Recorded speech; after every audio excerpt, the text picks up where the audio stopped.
Just for fun, let's play two. Here, a 7-inning game scheduled here at the Loudermilk Field for the final time in 2025. Welcome back in, everybody. Eric Evans in here with you. Grant Prather with me for game number 2. And Grant, it's good to get a series win, even if seeding's all decided against a team that you know is pretty dang good. And it's good to get a series sweep. You know, it would be nice to win this game to get a little 3-0 against Maryville, big conference rival. Hey, they came in with one conference loss, so it would be very, very now sweet. Now they got 2? Yeah, it would be sweet to hand them a total of 4. Absolutely. Yeah. Lions getting ready to take the field. Actually, there they are right there. As they trot out there, they swap jerseys, so they're in the black alternate jerseys with gold and green banding around the arms and the green P out in on the chest. And towing the rubber right now is the lefty Adam Tivier. And Tiv hasn't been the year he wanted, but he's looking to finish strong today. He comes in with a 4.76 ERA, 3-1 on the season, and 34 innings pitched, 7 walks to 13 strikeouts for the lefty. Yeah, thankfully his bats have been there to back him up. Worst ERA on the team, but 4.76 is not bad at all by any stretch of the imagination. No, this is the, as of yesterday, I haven't checked it today, but this is still the 6th best pitching team in all of Division III baseball, the Piedmont Lions are. Yeah, and what, you gave up 2 in the previous game, and then I think it was 7 on Friday, or Saturday, yesterday. Yep. Real good team. 3.16 ERA. That was before we came into action yesterday. And Adam Tivier throwing his warm-up tosses. Go ahead and give you the starting lineup for the Huntington. Good gracious. Oh, man. Maryville, Scots. Grant, how are they lining up? So DeVries is going to lead off for him. He flipped from the middle of the lineup as compared to last time. John Johnson, the DH, will be at their second hole. Colin Dunworth, center fielder, will go from the 2 to the 3 this time. Then it'll be Frank Durner still at cleanup, the first baseman for him. Hunter Thaxton will get the start at second base instead of Reese Jordan this time around. AJ Finke will be the catcher. Nick Curry will be in left field, followed by Braden Evans and Matt Hall at shortstop and third base for the 8 and 9. So a little bit the same and a little bit different here in game number 2 for the Scots again. The Scots don't necessarily have anything to play for. They'll be heading north back home to start the CCS tournament. They hosted that 1 seed, so they're ready to go. The Lions got a couple changes for them. Actually, just 1, I believe, yeah, and he's the man over at first base, or 2 rather. Tyler Nelson's behind the plate as he catches this, or looks to catch this first pitch, gets popped up, out of play, and we are underway. 4:06, which on the timer it said we were going to start at 4:05, so we are officially 2 minutes late, including game 1. We got to get on that, guys. We got to be better. Come on. Also, I'd feel for Ben Bodo if he had to start 2 games behind the plate. That'd be tough. Yikes. Yep. So Bodo started game 1, and now Nelson taking the reins in game number 2. But as I said, Nelson's behind the plate for this one, and McConnell Peters checks in over at first base to take the reins from Jack Ryan. Black glove fan out in front of Tivier's face as he fires in an 0-2, misses low, 1-2. You let all the seniors play today, too. In this game, too, is their very last time seeing this diamond at Loudermilk. Bittersweet.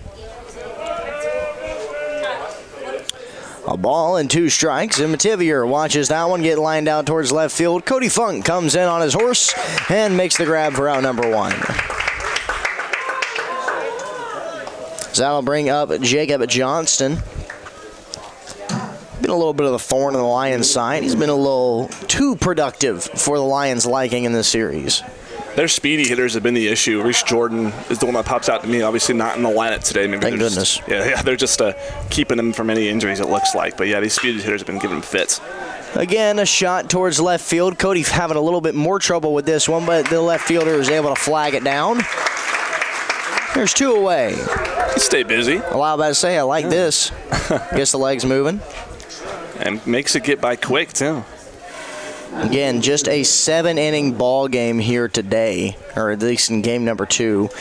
Lions able to win it in 9 off the back of a really good bottom of the 7th inning and a really good outing from Averett Thompson. Averett needed that one. Not that his numbers are poor, but sometimes Averett gets BABIP'd. We don't have the BABIP stat here in D3, but if you know a BABIP stat or a BABIP ball when you see it, you know what it is. And if you're unfamiliar with that stat, that is just batting average on balls in play. Typically, pitchers with a high BABIP are those who have one just poked through the hole. Not much like that one. That was hit on the screws, but right to, what do we call it, folks? The hot corner. 3 up, 3 down for the Scots, and Adam Tivier here in the top half of the first inning. We'll throw it to the bottom half as the Lions look to break the seal on this one. Keep it right here in Demarest.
Lions send up a familiar lineup. Cody Funk, Ben Connolly, and Cole Ellis, that same trio that started in game number 1. And they'll be facing off against number 41, Kyle Timko, out of Tampa, Florida. The left-hander comes in 5'10", 135 on the bump, pitching from the third base side of the rubber as he fires in a first pitch strike to Cody Funk. It'll be interesting to see how long Timko here goes. Again, Maryville earns that by being the number 1 seed. And as I say, how long does Timko go? Because 1, there's already someone up in the bullpen, and 2, he's their best pitcher. Yeah, it might be an opener.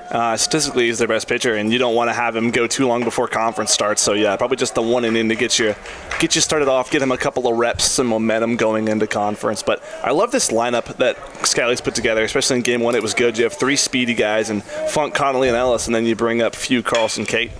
Chopper out to the shortstop, Evans. He'll fire across the diamond to Durner, and there's 1 away. Bats are swinging today, too. A lot of early counts. Oh, yeah. I mean, look, here's the thing. Like we said, I think twice at this point, these games don't necessarily matter. Seeding has been locked up, and it seems like both squads maybe just looking to get the work in, just get a couple more ABs. Again, this is a really good opportunity for the Lions to see Kyle Timko here, as this one's laced foul by Ben Connolly, because, again, he's their best pitcher. This is at least getting a couple live looks at an arm that you have a high probability of facing in the tournament should you go past the first round. And at home, nonetheless, for them, for Maryville. It's his home base. Fly ball to left field. Under it is Curry, and he's able to grab it. And there's 2 away. Yeah, Maryville hosting, so you got to be able to see Timko's speed and what he's got for you as you'll go into that, because he'll probably be that game 1 starter or be able to finish you off. Here's Cole Ellis.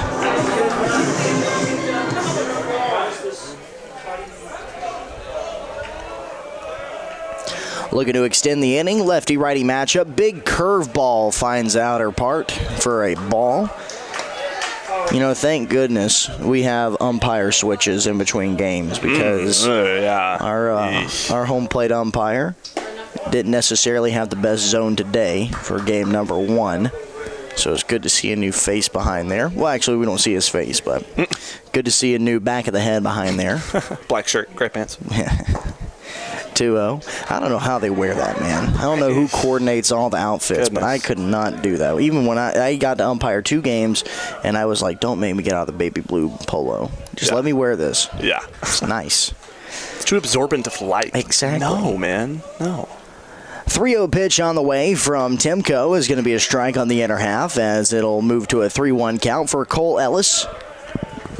Cole, a senior, one of those groups of seniors, playing his final game at Loudermilk.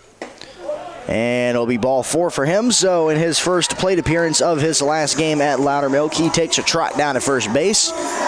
Again, 11 seniors for this class. It is a massive class of seniors. Cole Ellis among them, Braden Sims as well, Kyle Carlson in that mix. And Scally planned ahead. You got a lot of really good freshmen here, and seniors and freshmen are the ones that carry this team. Hard hit chopper out to the second baseman, Thaxton. He fires over to Durner, and the side is retired. We'll continue that conversation about the youth movement going into the top half of the second inning. Keep it right here on Piedmont Lions Baseball on YouTube.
Frank Durner leads off the Maryville Scots here in inning number 2.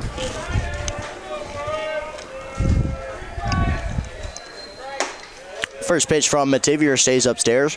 You know, Grant, when we were closing out that last half inning, we were talking about a lot of the youngsters in lineup for the Lions, and there were a lot of mainstays. This one ripped right over to Kyle Carlson, and man, he's got to put some padding on that glove. That's a second rocket hit right to him today. Hot corner. But yeah, a lot of youth. Jack Ryan at first, Ben Connolly, most notably among others, Carter Few. You know, there's so many good young guys that are going to be good for these next 2-3 years at least for the Lions. And 11 seniors all play a very, very big part. And look at Zeke Swartz, look at Braden Sims, all these guys.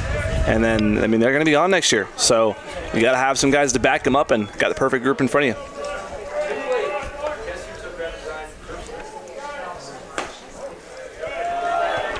Tiv, you're not wasting too much time as he's already thrown 2 in this sequence. Unfortunately for him, they have missed. Hunter Thaxton stands in, got a pitch hit appearance in the bottom, or right at the top of the 9th in game number 1. Did get a hit, but got left stranded after a game-ending double play. And here he's ahead of Mativier 3-0. Strike. Oh. Whoa. Whoa. Whoa. You know, that's fine. Okay. Okay. Well, what got me was that the umpire, started to point. Yeah. Like, if you're an umpire and you point right, that's a strike. You can't do that. Then he pointed up the line. Hey, next batter. That's what got me. I was like, what the heck? What the heck? So now you go to first. That's not. Whatever. Yeah, these umpires, they don't get paid by the hour. Nope. Left center field. Ellis tracking over. He's going to give way to Cody Funk, though. And Cody will make the grab. Made the good throw in. Hey, now, that throw almost took Schaefer along with it. Either way, it's a second out. They got some zip on it, too.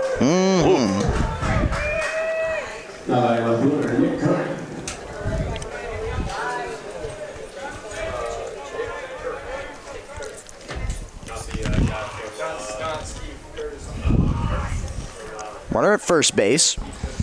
With 2 away, Nick Curry stands in.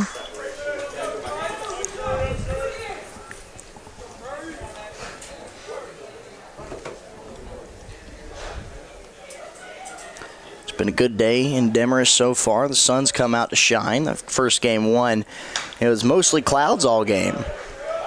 And now it's kind of peeked through, and thankfully it's only 71 degrees. Yeah, now you got to deal with the white ball and the white clouds and the white ball and the sun. Oof. Yeah. I worried about that early in game 1 because there were a lot of flyouts in game 1. And I worried about the outfielders just losing the ball up there because it's really hard to see. This one popped up on the infield. Makana brings that out of the sky and trots off the field. Good work for Mativier as we're cruising here in game number 2. Already in the bottom of the second inning. Still scoreless, all zeros here in Demarest. You're watching Piedmont Lions Baseball on YouTube.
Kyle Carlson, is that new music? I guess so. So, Carl walking up to some, Carl, that's not his name. Kyle walking up to some DMX. Everyone's favorite, Carl Kyleson. Carl Kyleson. This one crashed to center field, but not having to move too much is Dunworth. Right off the end of the bat, and there's one away. The song would be cool if he had an X in his name. That might be kind of decent.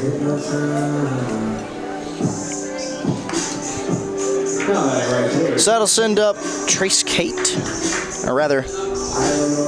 Yeah. Did I get something wrong? Nah, that's Trace. Who was just at the plate? Kyle, right? Yeah. Yeah.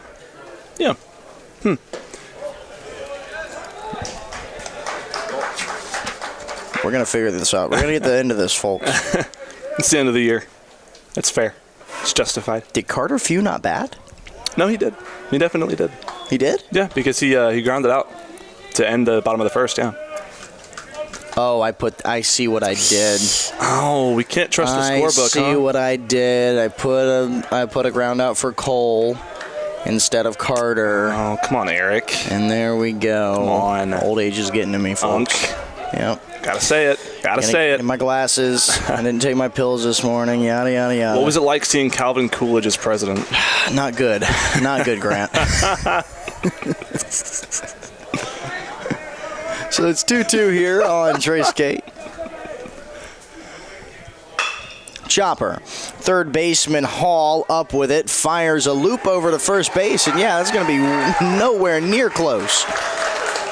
I'm doing the splits. I had a rainbow thrown over there. Look for a pot of gold at the end of that one, but Trace Kate's going to be safe at the end of it. We weren't lucky enough to make that play, huh? Yikes. Yeah. My ancestry DNA would tell me that I'm like part % Irish, so I feel like I have to bring that up. I don't want to talk about my ancestry DNA. I don't want to talk about it. I don't even know where I'm at, man. Oh, I know. I just don't want to talk about it. Oh, valid. From the, about, let's see, how much would that be? 87% of me is from the UK. Wow. 72% English and 15% Scottish. Man, big lineage guy. Run is going, and in at second base safely is Trace Kate with a stolen base. Okay. Yeah, I definitely don't get mercilessly teased by that. I don't agree with their taste in cuisine necessarily. But I'm surprised you didn't bring any tea and crumpets with you It's today. disgusting. Just gross. It's so bland. In my opinion, any meal that requires the bread to be soggy is not good. Ugh. Killing my appetite right now. I know. That's what I'm saying. That's what they do. That's what they do over this. Isn't even a making fun thing. The neighbors across the They like Atlantic. soggy white bread, and that's gross. Is that Mrs. Outside, 1 and 2? And I'm sitting here with peanut butter and jelly M&Ms. There you go. Who said they like soggy white bread? You like soggy white bread? Okay, so now I have to fight accusations in the booth. No, I don't like soggy white bread. I'm talking about those people across the pond, the British people. That's what they like. Not Eric. Eric does not like that. Eric's predecessors. No. This is why I didn't want to talk about it. But you did bring it up yourself, so that's on you. You did. Brought up ancestry. Can't believe this. Runner in scoring position. Hey, there's baseball being That played, is true, people. yeah. Come on. Hey. I'm doing my job. One away here as home plate umpire doing some housekeeping.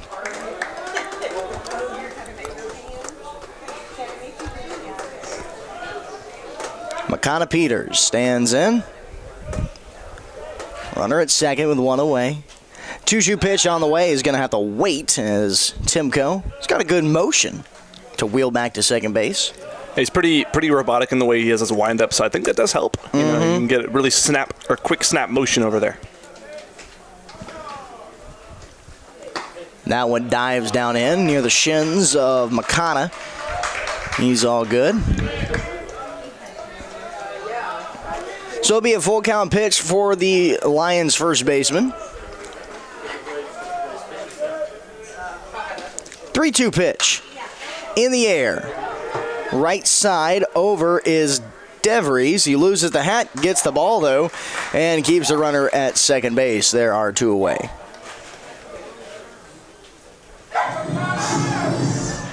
That'll bring up Tyler Nelson. Catcher Tyler Nelson.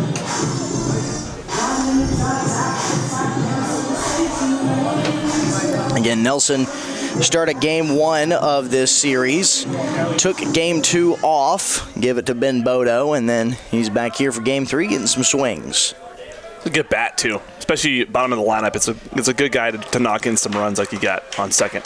There was a good problem that the Lions faced a couple weeks ago where they would constantly get walks in the bottom part of their lineup, and the rally would unfortunately die because they didn't necessarily have the impact back down there. Now, everyone in the lineup can hit. They definitely can.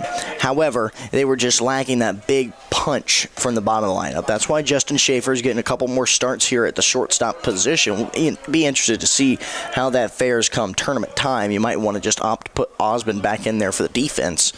No shade to Schaefer. It's just Osmond's real good at it. Throw down to third base to catch the runners. No good. Trace Kate swipes another bag.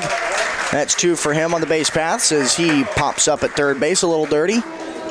Looking for the Lions' first run here in the bottom of the second inning. Yeah, Osmond's had a pretty tough year, hitting mid-150s average-wise, but his defense cannot go underestimated. So, yeah, you might want to use him against those harder-hitting teams. And he's one of those freshmen, Grant. He's a real good freshman. If you can develop that bat just a little bit more, or at least make him real pesky, where he just takes walks all the time, he is going to be a real good player. 2-2 pitch. Low and away. Yeah, it'd be a scary man to see Osmond Wood if he can get a 270-plus least OBP in the coming years. That's the tip of the iceberg for him. Full count offering as Timko misses low. So it's going to be a full count pitch walk to Tyler Nelson. That brings up the aforementioned Justin Schaefer.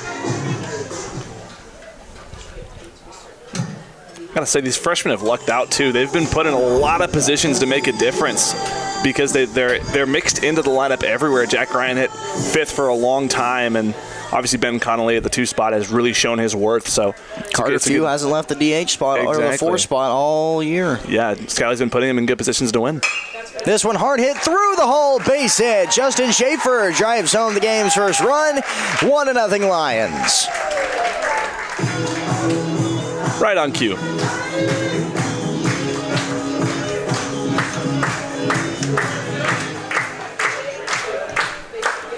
So we travel back to the top of the lineup. Here is Cody Funk.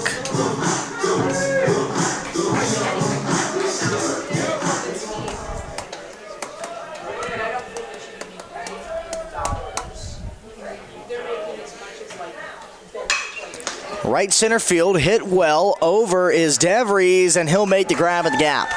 That was good play. It was tailing away from him, and I don't know if Dunworth was going to be able to get there. But the Lions strand a pair, but they grab one. They lead it in game number 2. We go ahead to the top half of the third inning. 1-0 your score.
8, 9, and 1 due up here for the Scots in the top half of the third inning. Adam Mativier has worked through 2 scoreless, albeit he's given up a couple of rockets. I'm sure Kyle Carlson's going to be asking him for a new glove for Christmas for it. So black glove fanned out in front of his face as Mativier kicks and fires, and swung on right through that one did Evans.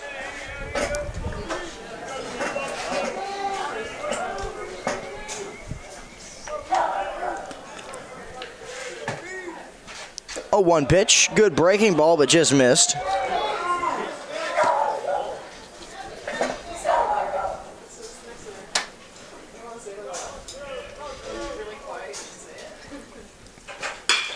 Right center field. Trace K races over. He's got it.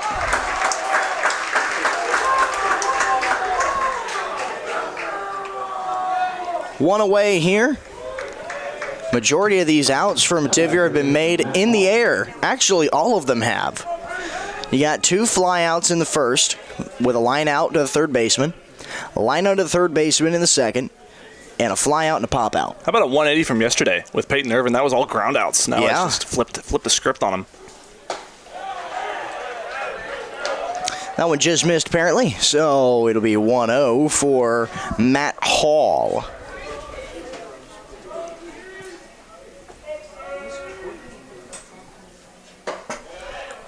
Ball, is it missed upstairs as well?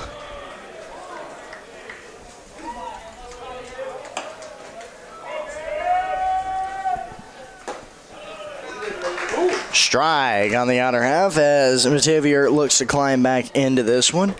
Matt Hall hasn't had the best series for him. Just 1 RBI, and make sure I'm right on this, he's been hitless both games. Yeah, we talked about yesterday him kind of being that second leadoff in the 9-hole, but this series it's just been a struggle he's had a for him. tough series. Again, he came in with a .341 batting average. That's 3rd best on the Scots. Sent foul.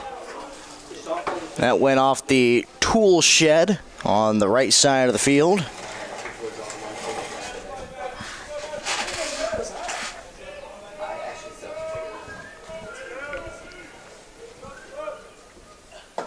Low and inside in the dirt. So fill it up again here for Mativier. It'll be a 3-2 count.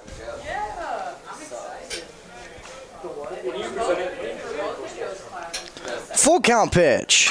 Lined out towards right field. That is going to be the first base hit for the Scots. So Matt Hall breaks his hitless streak, and the hitless streak for the Scots here in game number 2, and sends Zach DeVries to the plate, back to the top of the lineup for the Scots. You got to worry a little bit if you're Tiv here, because now you cycle back around to the other end of the lineup or redo the cycle again, and now you're able to see it up a little bit more if you're the Scots hitters. Obviously, like you said, Eric, all flyouts, but now you can start to get on top of the ball a little bit more, start lining them like we just saw.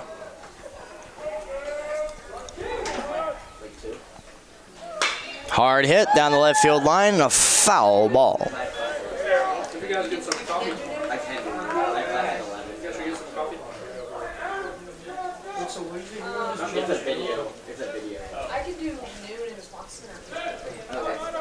So runner on first base with 1 away. And we'll throw over, back in with a dive, and safe is Matt Hall.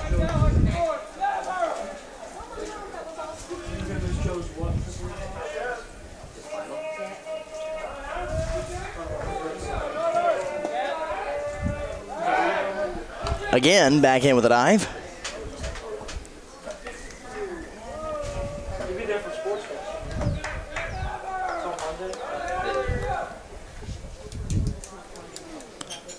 Mativier ahead in the count here, just 0-1. Runners going. Throw down to second base by Nelson. Not in time.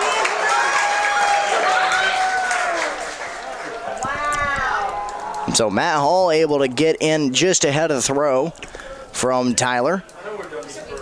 And a 1-1 count for Zach DeVries.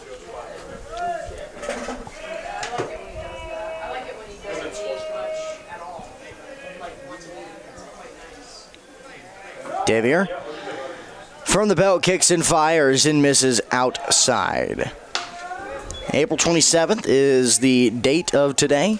Way back in 1971, Braves outfielder Hank Aaron joined Babe Ruth and Willie Mays as the only Major League players to hit 600 career home runs. Man. Of course, a couple weeks ago, 3 weeks ago, was the anniversary of 715 of the record-breaking home run at Fulton County Stadium. About 70 miles from here-ish. Yep. Around that. Center field. Cole Ellis twists and turns momentarily, makes the grab. Tagging is Hall, and he'll get in there with a slide. And man, thank goodness Matt Hall has not been on base this entire series because he is quick. Yeah, he got off second base in a flash. That was extremely quick. He had to slide to slow himself down. Yeah, put the brakes on. Man. No kidding. But there are two away here for Jacob Johnston.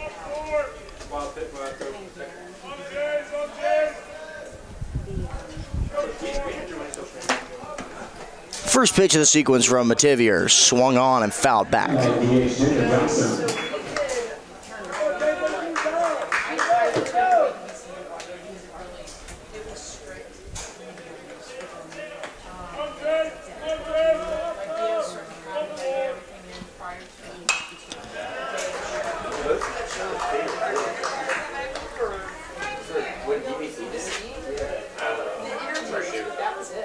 That's all we have. I remember going with John when he was like 3 to 4 the weather and the sports reports. 0-2 pitch on the way, and that is going to miss upstairs. Good pitch to get the eyes up. Yeah. Yeah, good setup. Something else we talked about, a hitter this day in baseball's history. Hang on, 1-2. On the ground, we'll have to wait next inning. Connolly comes up with it, fires on the outfield grass, and the side is retired. So, runner gets on, but no sweat for Mativier as he works through a scoreless top half of the third inning. Lions up 1-0, looking to add on to it as we travel to the bottom of the third.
Ben Connolly is up 2, 3, and 4 for the Lions here in the third inning.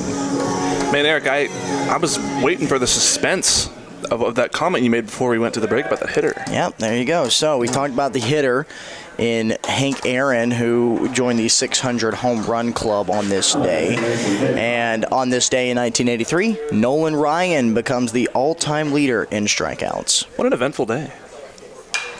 New pitcher, speaking of pitchers, for the Maryville Scots, it's going to be number 23, Logan Denton. Comes in with a 5.74 ERA, 1-0 record, 15 2/3 innings pitched for him, 10 walks to 11 strikeouts. And you know, Grant, just one of the, we talked about Nolan Ryan just now, one of the just most mind-boggling things about Nolan Ryan's career to me is that he never won a Cy Young. Yeah. What, 27 years of pitching?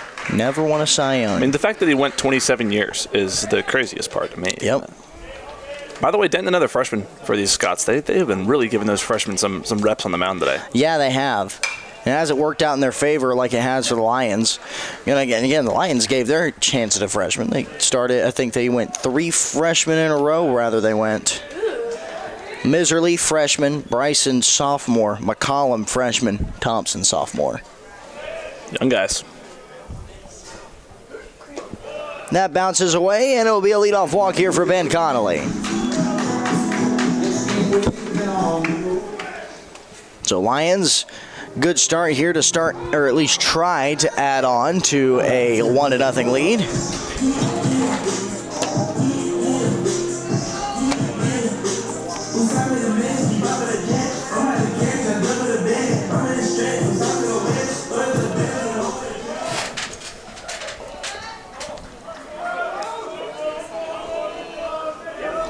A runner on first.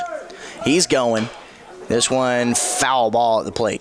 Like the ambush hit and run. That's a good call with a lot of speed in Connolly and then speed in Ellis on his own. He's got a very quick bat.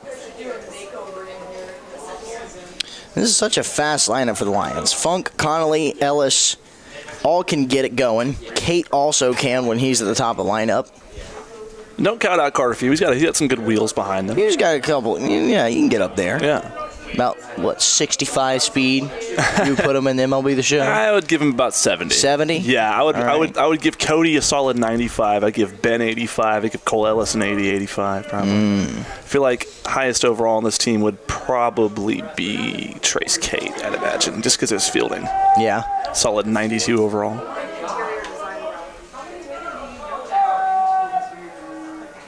One pitch as that misses. Ooh. Whoa. Did come back a little bit. I'll give him that one. Yeah. It did come back a little bit. 1-2. Cole didn't like that call. It's good action to tail back inside. Definitely a strike. My sister studied interior design. They just like to look at stuff. Is it 1-2? Interior design. Is it like women like being survived? Runner on first. Connolly trying to give a jump there, see if he could opt to throw over.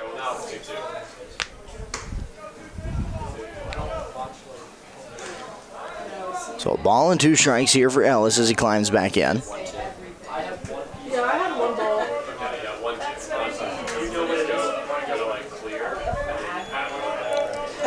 Denton fires and misses inside. So for Timko, 2 innings of work. We figured it was just going to be a real short leash for him just so he can get a couple works in. 1 walk for him, and no strikeouts, so he's tuned up, ready to go. Here comes Connolly going down to second base. That throws off line, and Connolly's in standing. Save the pants. Yep. Keep them dry.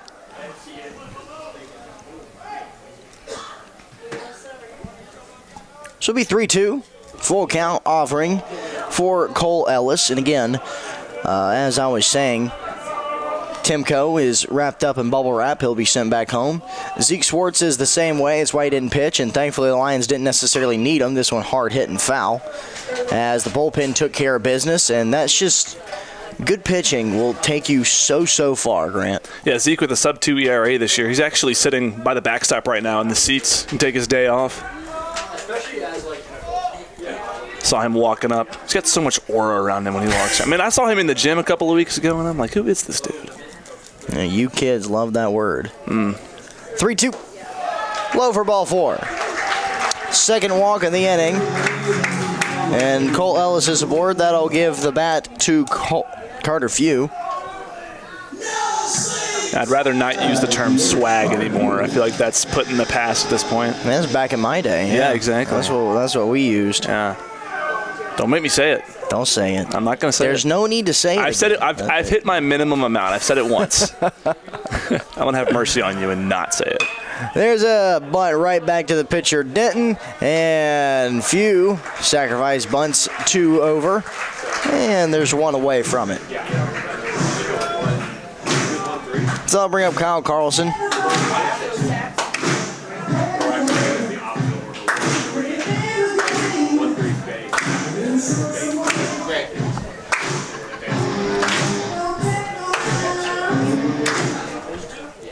Now back here, baseman Kyle Carlson. Do you have one? Oh, Grant said he. Oh, it's one.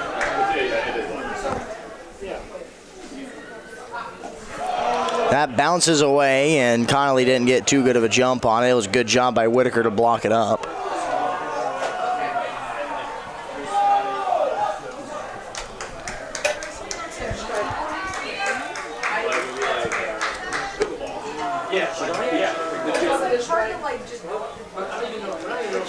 Long look in here by Denton. Home plate umpire flashes him the count. 0-1 it is. Or rather 1-0, excuse me.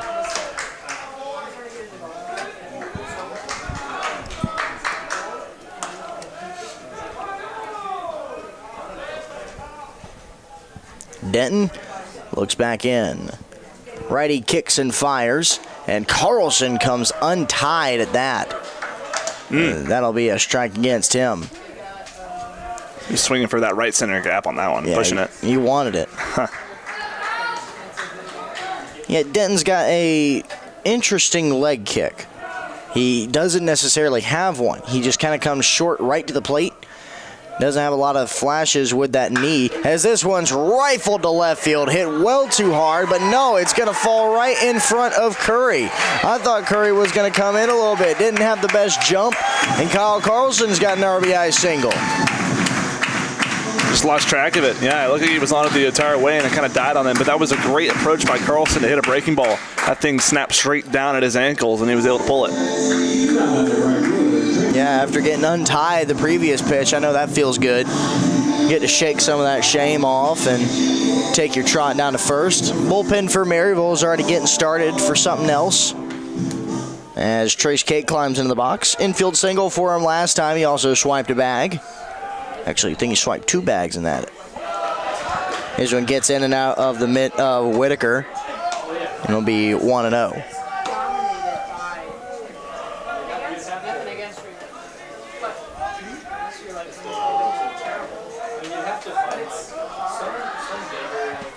Two on with 1 away. Big swing and a miss. Somebody pulled the string on that one as Cate comes up empty. Might as well be aggressive. You got nothing to lose here. You got everything to gain. Yep. Lions a 2-0 lead here in the third. Again, this is a 7-inning contest. 1-1 pitch. We'll have to wait as back in with a dive at first base is Kyle Carlson. Don't know if Kyle was thinking about going nowhere. He could technically go down. Cole over there at third. He could run on home if that throw were to go to second. Oh, yeah. You want to play that game? Certainly can. Why not? 1-1 is swung on and missed by Trace Cate. Make it 1-2. Chase the breaking pitch upstairs. Don't know if that was the intended target there for Denton, but it works out in his favor as he's got a strike levied against Cate. Yeah, not against Trace Cate. You don't want to leave a breaking ball hanging up in the zone. It's the last guy you want to do that to.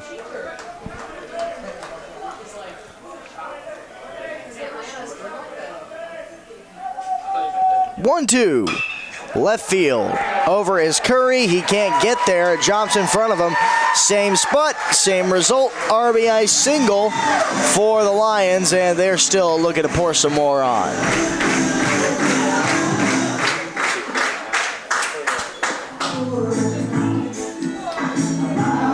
So that brings up McConnell Peters. Flew out his first time up. Home plate umpire sweeping off the plate. Just doing a little housekeeping.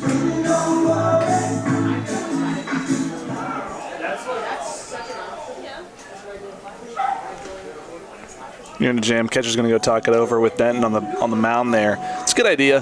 McConnell's a decent hitter. He's not that's actually going to be it. Really? Oh, yeah. Denton gets the plug pulled on him as head coach for Maryville trots out, and that is going to be the end of Denton's time. He records 1 out as the Lions are rallying here in the bottom of the 3rd inning. So Maryville turns to the bullpen, and we'll tell you about the new pitcher when he gets on.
Johnny Ruggiero Jr. is the man taking on the helm of pitcher here in the bottom half of the 3rd inning. Lions already got a pair home, and here's McConnell Peters looking for more.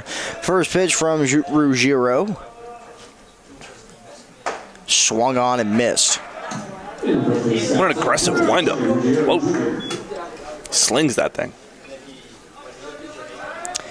9 walks to 11 strikeouts in 10 innings and a third pitched. 9.58 ERA. Again, Maryville not the strongest pitching team. Their highest, or one of their highest ERAs pitched in game number 1 today, Austin Suttle. But he got through it pretty okay after getting put into a real tough situation. Covered the next couple innings. 2 on with 1 away, and Ruggiero's going to chase him on back to second base. You want to hear the highest ERA for Maryville pitching? Mid-10s, somewhere in there. Clark Langley is sporting a 99 ERA. Oh, wow. He didn't complete an out. I'll do it. He has 1 appearance. These are very skewed numbers, folks. But he didn't record an out. He allowed 1 hit, and I would assume it was a 3-run bomb. Oof. Around 1 hit and 1 run, or 1 hit and 1 walk. But their most qualified highest ERA, I would say, is probably Suttle. 16 2/3 as McConnell swings through that one. He will be put aside for out number 2. That also goes, the 99 ERA will probably go in the book as an N/A as well. Yeah. Theo DeCiso, or DeKiko, 16.20 ERA. DeCiso. Oh, yeah, DeChicho. DeChicho? I had a teammate back in high school, DeChico. That's how he said it. Okay. Yeah, there you go. It was DICICCO, but same thing. Yeah. Right field, foul ball. I believe his father actually played. I think it was for the Rockies in minor leagues. I'm sorry. Yeah. Oh, the Rockies. What do we do with the Rockies? And I had another teammate in basketball his dad played AAA for the Rockies. So what's up with the Rockies? I don't know what it is. But yeah. What's up with the Rockies selecting people out of Georgia? 2 on with 2 down, 0-1. Hey now, having to lean out of the way of that one is Tyler Nelson. He's used to seeing the pitch come right at him, but not when he's in the batter's box. It's not where you want it. Yeah, he's wearing a mask, not a helmet usually. 1-1 pitch. Right field again. Foul territory and available for play as Durner collects it in the size tower. But the Lions get a pair. We go to the top half of the 4th inning, 3-0 Piedmont.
Here's Adam Atimier looking to get through 4.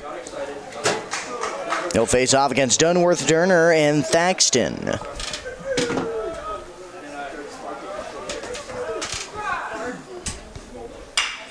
Hard hit, trouble. That one's going to roll all the way to Cole Ellis. Around first and digging for second now is Dunworth, and he's in there. Yeah, that was really close, but the tag was just, I think the tag was short by Ben. Yeah, it was just a touch high. Barely. Yep. Yeah. Real good throw by Cole Ellis. And the whip tag too. That would have been a finishing move. So it's a leadoff double for Colin Dunworth. Just had a somewhat quiet series. Check here. Yeah. A pair of walks and a single in the 9th inning last game. And that's it for Dunworth. There's a bunt, and it is no good. So it'll be a strike against Frank Durner. We talked about it in game 1, Grant. What a good first baseman name. It sounds like a Philadelphia Phillies player. I don't know what it is. I think every name that sounds like that is based off Adam Dunn. Right center field, that is going to lay down. That's going to be extra bases, and Maryville's going to get on the board here in game number 2. Back-to-back doubles to lead off the top half of the 4th inning, and now it's 3-1. And kind of had to look out for this one because of Tivier, because he was getting lit up there a little bit. A lot of hard hit balls off of him. Yeah, I mentioned once you get back through the other end of the lineup, see him the second time, they're going to be able to see your pitches and your movement a lot better. You've seen the ball come off that lefty arm slide this time around. You saw a lot of righties last time, so that switch up is definitely in the favor of Maryville now as they're fully settled into this thing. Here's Hunter Thaxton. He walked last time he was up. And he looks to lay down a bunt. It's down the third base line. They're going to have one play. They got him. Good job by McConnell to hang with that one. Sacrifice bunt works. Advancing to third base on the play is Durner.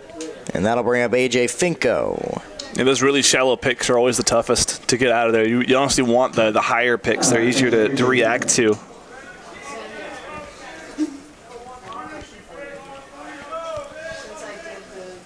Time called here is Coach Scally taking a march out there to the center of the diamond. See if he makes a call. Not just yet. think he just wants to talk with Tiv, talk about some stuff. Again, Adam's not been fooling a lot of people today. He's been getting lucky with some of the balls finding gloves, but here in the top of the fourth inning, Lux just about ran out. Back-to-back doubles have put a run on the board for Maryville. And A.J. Finko at the plate. Nick Curry behind him. These are good hitters anyway, so I don't think you can really blame that on Tiv anyway. They're good placement hitters. We've seen two that have gotten placed perfectly into the gap, so savvy hitters make savvy plays.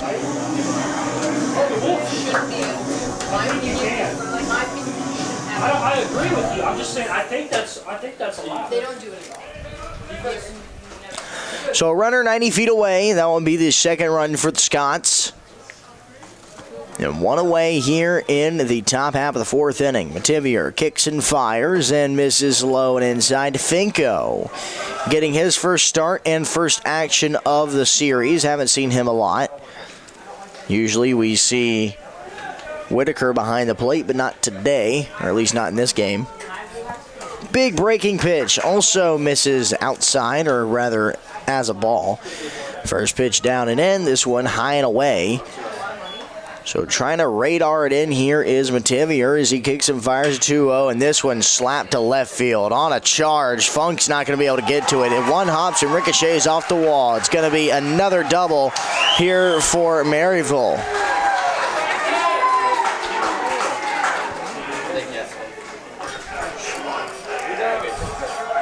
If Cody was on that a little bit better, maybe he makes an over-the-shoulder catch, but that ball was on a string towards the ball. Oh, yeah. That was roped out there. So Finko at second. Here's Nick Curry. Things could get away from Mativier here quickly. Got to get it out here. And, yeah, I think that's going to be the end of the day for him. As Coach Scally makes a long walk to the bump, he's looking at the pin, he's made the call, and Mativier's day is through. Maryville fighting back a little bit. They've put a duo of runs on the board, and they're still threatening in the top half of the fourth inning. 3-2 the score as we turn to the bullpen for the first time in Game 2. You're watching Piedmont Lions Baseball on YouTube.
He said the calf closes at 6:30. Does it? Lane Ayers is on the bump here to relieve Adam Mativier. Adam cruised through 3 innings scoreless, and in the top half of the fourth inning ran into a heap of trouble. 3 doubles for him, just now recorded. And, yeah, he did go around, so Nick Curry swings through that one. Not all the way, though. Just a half-hearted attempt to make contact from Ayers. Broke the plane. Definitely broke the plane. By a little bit. Yeah. Yeah, I forgot. 0-1. Right field coming in is Kate. He's on his horse now, and he makes the grab.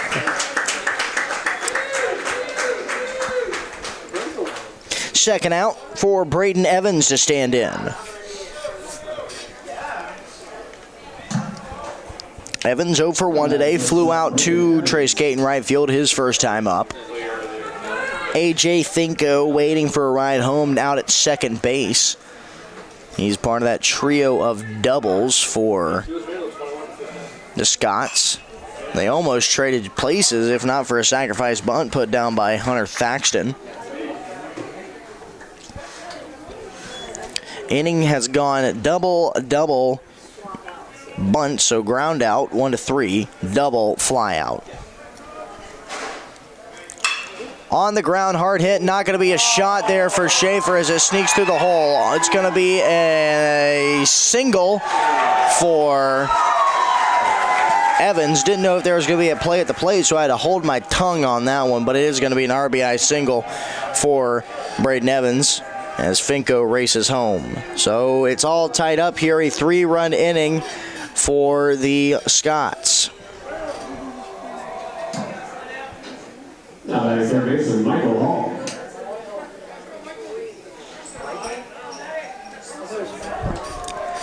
Matt Hall stands in with a runner on first, and a dot fired in by Lane on the inner half of the plate makes it 0-1.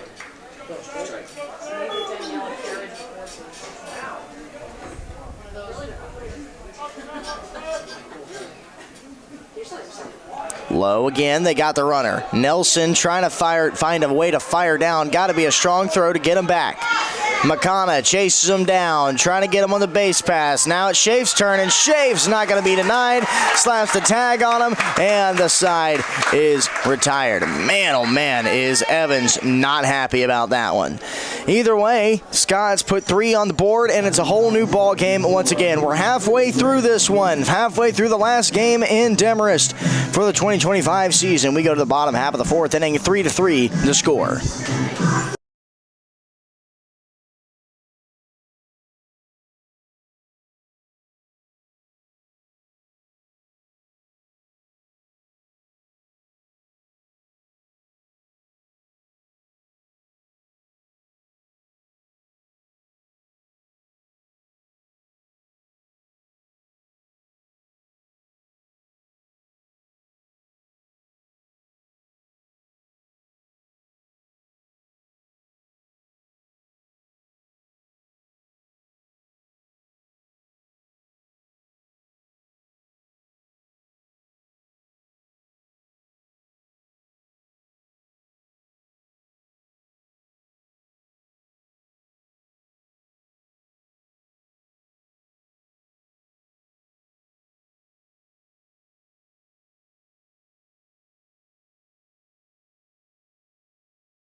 Man who made that last out, or at least completed it, in the top half of the 4th inning is standing at the plate right now. Schaefer, Justin Schaefer, getting ready to roll here to lead off the bottom half of the 4th inning against the new pitcher in Johnny Ruggiero, who took over the reins from last half inning. First pitch to him misses down and inside, and it'll be a 1-0 count for Schaefer.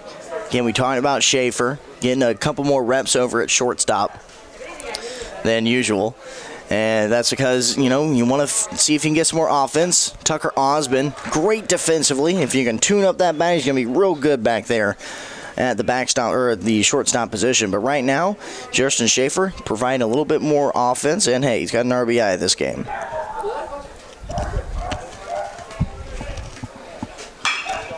In the air, shallow center field, calling everyone off is Dunworth, and he makes the grab.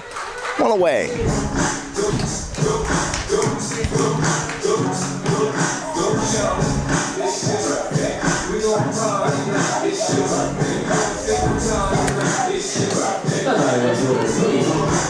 Here's Here's Cody Funk.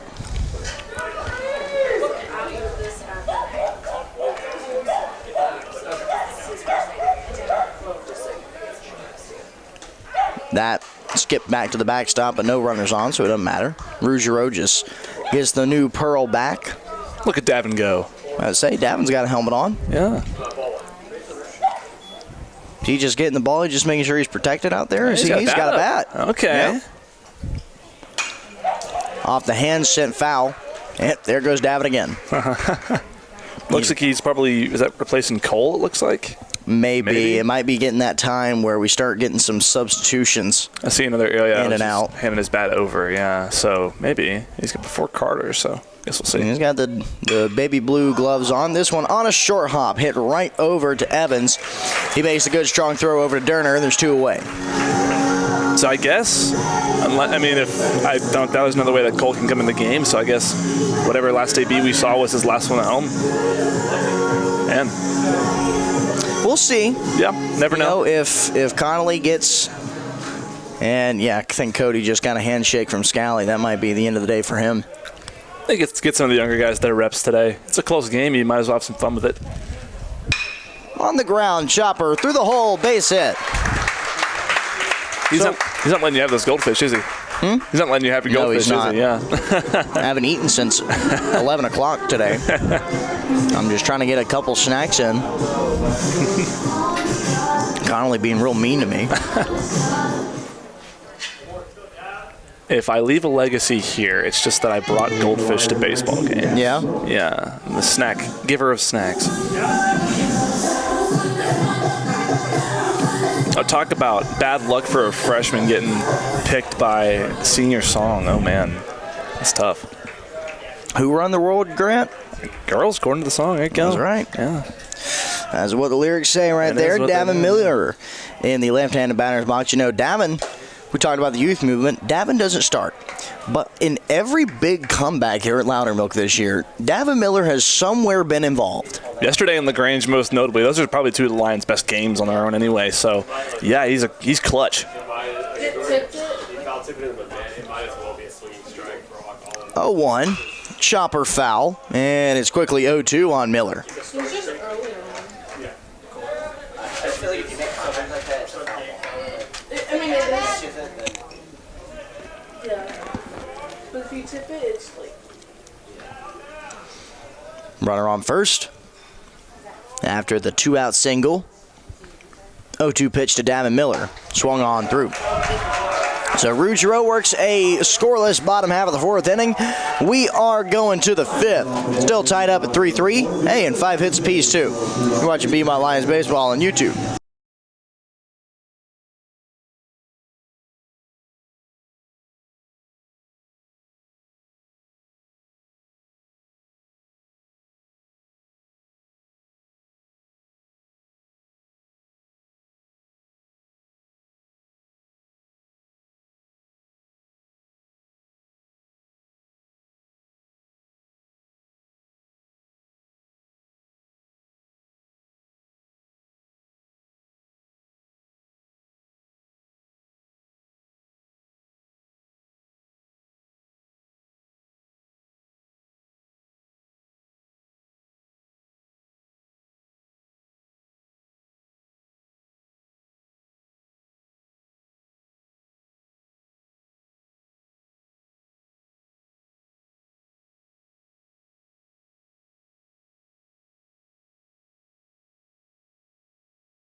Sorry, I got bored, so yeah.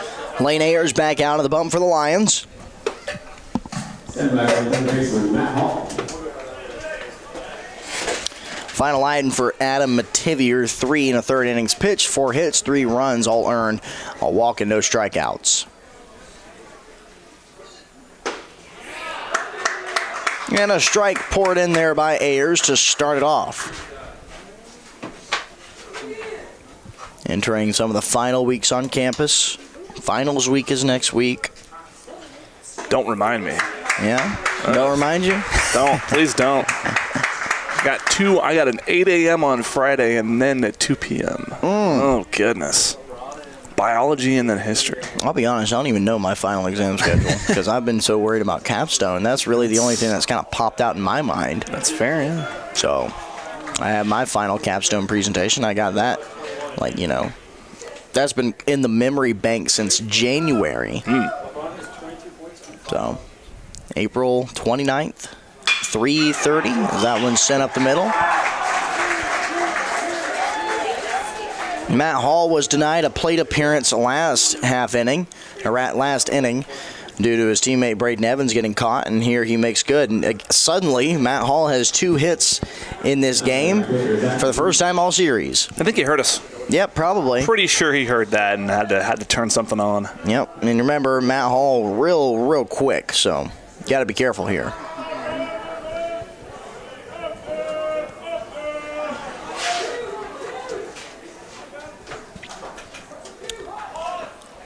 Squaring a bunt there was the leadoff man DeVries, but didn't go down with it. Yeah. And it's 1-0.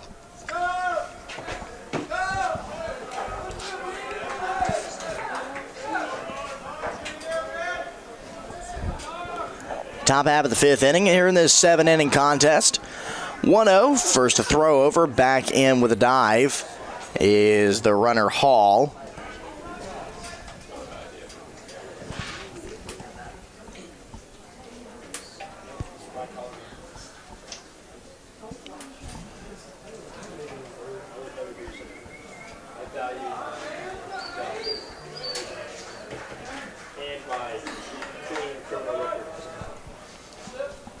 Runner on first again. Ayers set at the belt, kicks and fires, and this one's sent towards center. New center fielder Cody Funk traces over and makes the grab. Runner thought about going, but Cody said, nuh-uh. I like putting Cody in center field. He's a junior. He's still got 1 year to go, and then you put Davin in the left, and that's an interesting combination. I would imagine we might see that next year. Yep. Davin Miller comes in. He checked in for Cole Ellis to pinch hit last half inning, and now he is over in left patrolling, taking over Funk's old spot. That's low.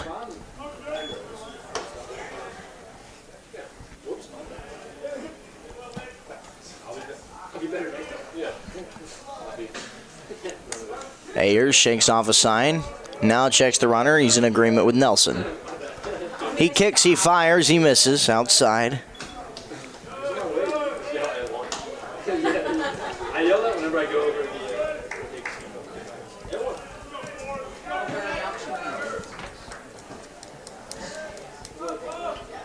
Slowed down a good bit here on campus as that one's sent down the right field line.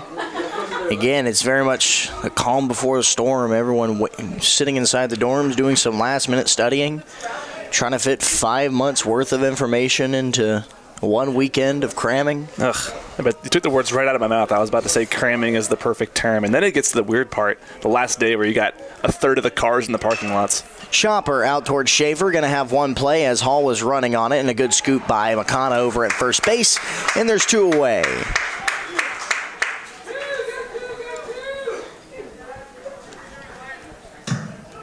No back center fielder Colin Dunworth. Here's Colin Dunworth. Hang on now. What we got going on? We're going to have everybody coming off. We having a strategy meeting? Okay. All right, boys. What fast food's on the way back to Maryville? What are we getting on the way back home? I can tell right now they're not getting Chick-fil-A. Nope, not Chick-fil-A. Closed on Sundays. I would certainly hope the conversation would not be Burger King. That's the worst possible option. I genuinely I feel lost for people who enjoy Burger King. Is Arby's actually that bad? No, not Not when it's stacked up against Burger King. Thank you. Arby's is extremely middle of the pack, but it's not that bad. I wouldn't say middle of the pack, but Yeah, that's generous. I'd put it up there. It's a solid 5. What? They intentionally walked him. Okay. Yeah, okay, that was a bit confusing to me at first. I was about to say, what did I I miss? think that just added on to the fun of that meeting. So, man. So 2 on with 2 down. They don't want to see Colin Dunworth, but here's the thing. Frank Durner also had a double last time he was up, and he had a double with a runner on. It's tie game, too. You got to be careful with the runs you're giving up. Chances you're giving up. Guess they don't want to contend with the speed of Dunworth. Feel a lot more secure in getting Durner, and Durner did not go around there, so. I guess you know that Durner's a bit more of a fly ball hitter, so you got some good speed on his side, his pull side, and Davin and Cody over there. 1-0 is low and away. 2-0 from Ayers.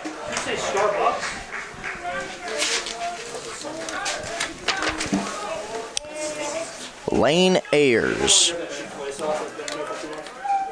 Right-hander kicks and fires, and here's a chopper over to Carlson, not able to put a glove on it. It's going to be another RBI base knock. No, yes. Real good throw by Davin Miller, but just a couple of hops too high, and shaded by the runner was Nelson, not able to really see it. So that one sneaks through the hole, and Maryville grabs the first lead of game number 2 for them.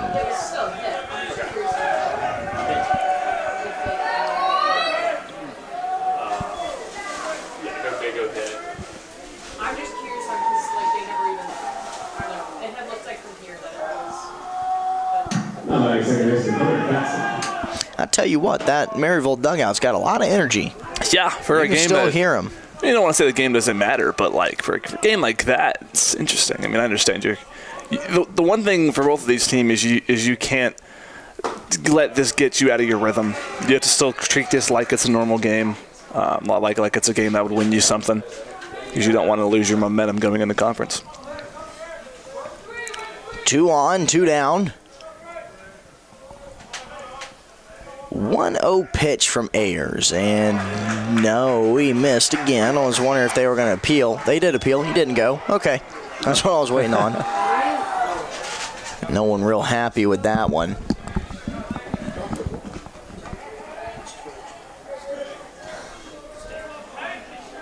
So good hitters count here for Hunter Thaxton. And there's a strike there as it finds the bottom part of the zone. It's 0-1. Or 0 for 1 is Thaxton. He put down a bunt last time he was up, and he walked his first trip to the plate. This one he sends back to the netting. So the Deuces go wild. 2 on, 2 down with a 2-2 count.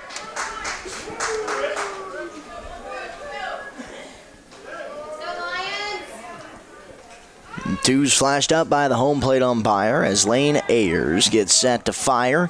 Thaxton swings and puts it foul. Runners were going with motion, so we'll see if Lane pays any attention to that. Lane and the Lions pay any attention to that.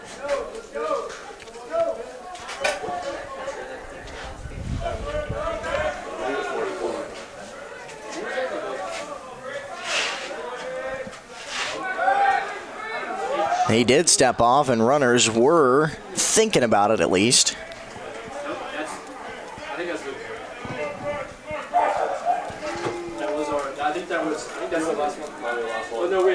Runners are going again. High chopper. Carlson's going to have one play. Fires across the diamond, and McConnell Peters with a good stretch, able to hang with it, and the side is retired. So Ayers escapes more damage, but one does come across the score as Maryville reclaims a lead here. 4-3 the score as we headed to the bottom of the 5th inning. You're watching Piedmont Lions Baseball on YouTube.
Carter Few set to lead us off here in the bottom half of the fifth inning. Lions need one to tie it.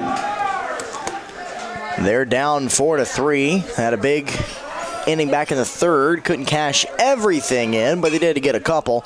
This one flared out towards the left field side. It'll be a foul ball when it falls down. And it'll be strike number one.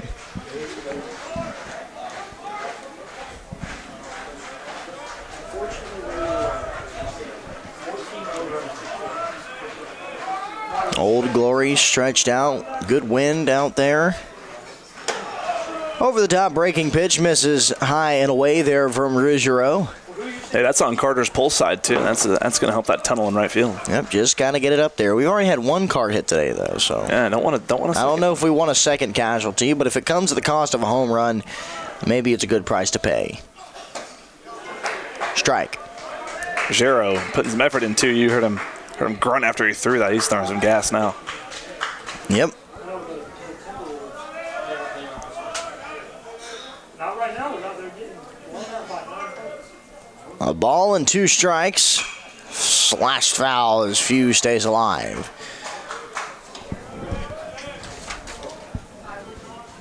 Carter Few.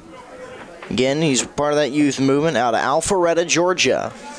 And one of the few left-handers. Honestly, Lions have kind of hit on 2 good lefties in Ben Connolly and Carter Few himself, but usually it's a very right-handed heavy lineup, Grant. Yeah, which is why it's good to have Davin in his next couple of years. Yep, that's right. Yeah, he is on that lefty side. Yeah, but it's mostly righties, though. A couple lefty pitchers. You know, obviously Zeke's one of them. But that's all seniors pretty much are those lefty pitchers. Yeah, pitching staff for the Lions is going to be really interesting to put together next season. And Carter Few putting up one heck of an AB. Ooh.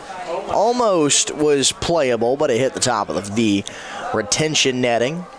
So no shot at making that play. Unless you were about me 7 foot tall with 8 foot vert. Oh, 8 foot vert took that off. No, you don't got that? 6'5", maybe 31. Maybe 31. That's pushing it. Most unathletic guy you'll ever meet. 1-2 pitch. This one's lined out towards right field. Good AB for Carter, and he's rewarded with a hard hit single. Yeah, Eric, there's a reason why I didn't play basketball here. Yeah? You know, that was the vertical was the main reason why. Yeah. Decided it wasn't for me. Home plate umpire. He wants something from the home dugout. Does he want some new pearls? Yeah, that's exactly what he wants. He gets a mask full of them as Kyle Carlson gets to the plate. Now, a little strategy meeting here for Kyle.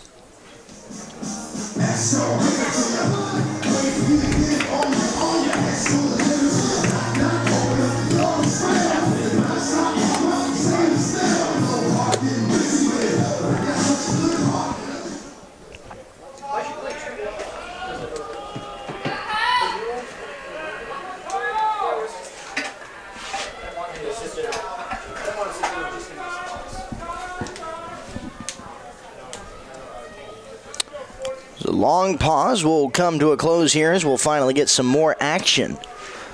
Kyle Carlson digs into the right-handed batter's box to see what he wants on the first pitch from Ruggiero. That misses down and away. I think it even bounced up there. So a 1-0 count on Kyle. Kyle, part of that senior group leaving this ball club.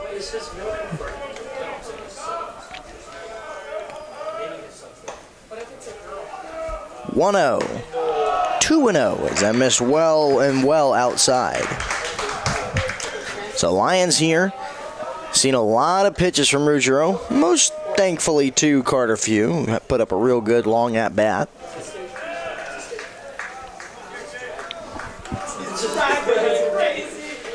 (2-0), 3-0. On deck is Trace Kate, who is 2 for 2 in this ball game with an infield single, pair of stolen bases, and an RBI single. Yeah, you're into your big bats now. It's Kyle and Trace, good power hitters, and then when McConnell gets a hold of one, he can hit it as hard as he needs to.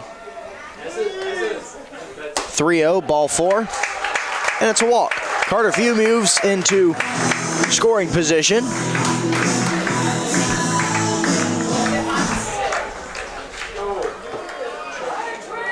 And here comes Trace Kate.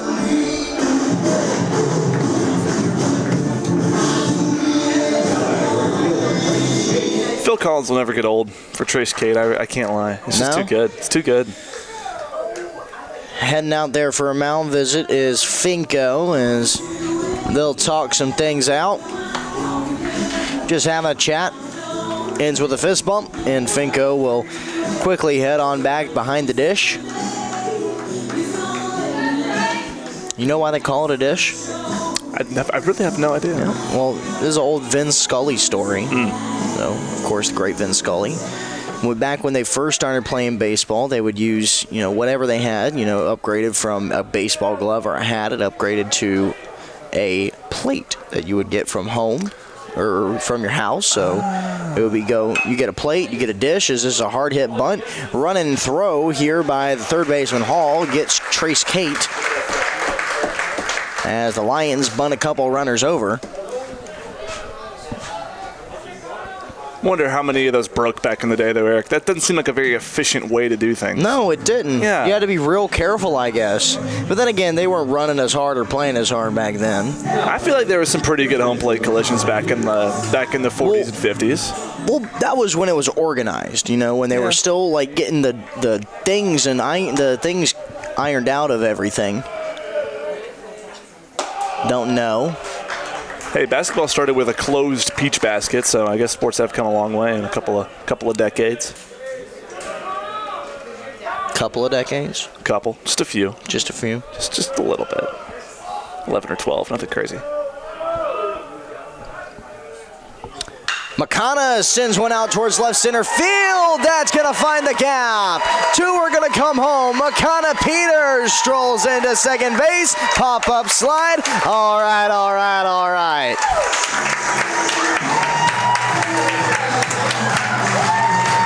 Told you when he gets a hold of one, he can hit it pretty far, and that was a beautiful gapper to left center. And hey, let's take that lead.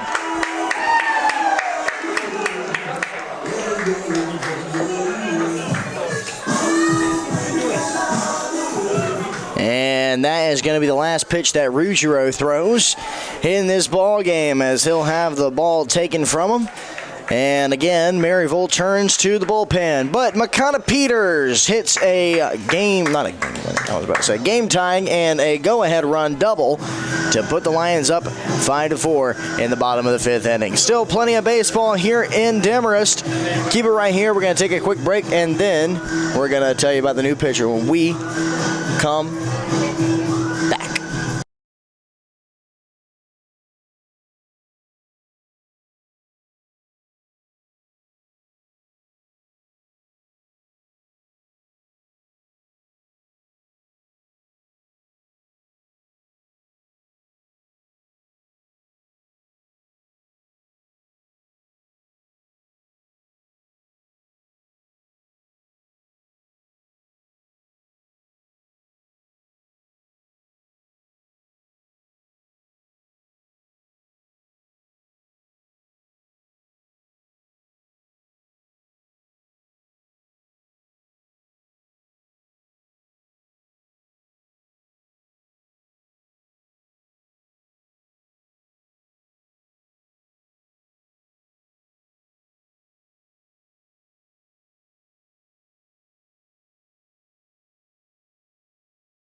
Familiar face and a familiar name, Austin Suttle on the bump for Maryville.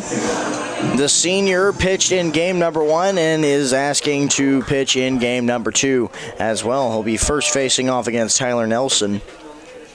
And we mentioned Grant off air that Suttle is a senior. He doesn't exactly have the greatest numbers. So in terms of tournament play, he might not see the field. He's not their number 1 go-to. I mean, you'll have to use him in a game like this, and if you get in a tough jam and you need an extra arm to throw for you, he can still put the ball where he needs to. In certain situations, his numbers don't reflect that perfectly. But, yeah, long time no see as well. It's an interesting move to have him pitch about 3 hours difference. If that. Maybe 2. Not if that as well. That one a roller left side. Don't want to discredit this game. It's been going on for a minute. Yeah, it was a breeze in the first 2 innings, and then boom, all of a sudden we felt like we spent about 2 hours on these last couple innings. Start at 4:06, 5:37 right now. That bounces up there. So 2-2. Nelson 0 for 1 in this game. A walk in his first plate appearance. In game 1, a pair of base knocks, one of them for a 2-bagger, as well as a sacrifice fly.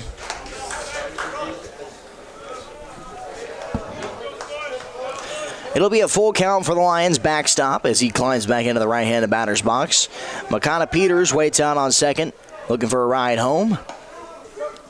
And, ooh, that come inside and hit him. Yeah, thankfully, I think it hit the elbow guard. That's why you wear it, but that did not sound pleasant. I was on the radio call for the previous game with Bailey Knoll, and she mentioned to me that Tyler Nelson apparently leads D3 in hit by pitches. That true? Yeah, that was what I was told, and I could see it being true. He gets hit almost every game. Wow. Yeah. Whoa.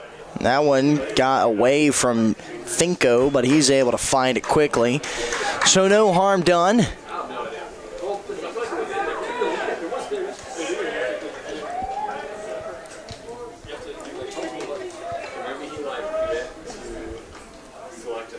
Chopper off the end of the bat. Up with it is Thaxton. He'll flip it over to the shortstop Evans, and they are able to turn the trick. So a double play kills the Lions rally, but not before they steal the lead off the bat of McConnell Peters. 5-4 as we head to the top half of the 6th inning, and the Lions will turn to the bullpen once more. You're watching Piedmont Lions Baseball on YouTube.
Luke Manry, number 43, comes out of the bullpen to relieve Helene Ayers. An inning and 2/3 innings pitched, 4 hits, 1 run. It's earned with a walk and no strikeouts. for Lane. And here comes A.J. Finko.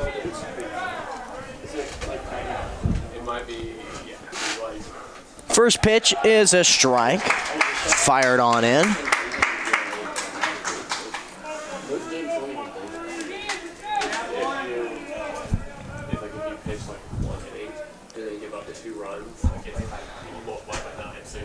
Manry kicks and fires and misses the top part of the zone, so that'll even up the count. Final line for Johnny Ruggiero for Maryville. 2 innings, 3 hits, 2 runs, both earned, a walk, and no strikeouts. How are we looking over there? Fouled off. So 2 strikes on AJ Finko, the backstop here for Maryville in game number 2. Long day here at Loudermilk. Started at 1:01 p.m. First game was rather quick, 2 hours, 30 minutes, pretty sharp. Yeah, it was really the bottom of the 7th was the only thing that gave people time troubles. Besides that, it was a breeze. I'm about to say, and even then, at some point, someone had to win. I think before then, there wasn't any RBIs that were from hits. Nope, just sacrifice flies and ground outs and ring him up on that strikeout. A.J. Finko down via the way of the K.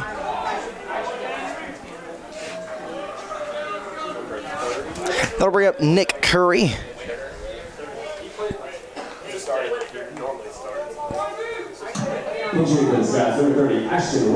Or rather, no, it's going to be Ashton Whitaker now in.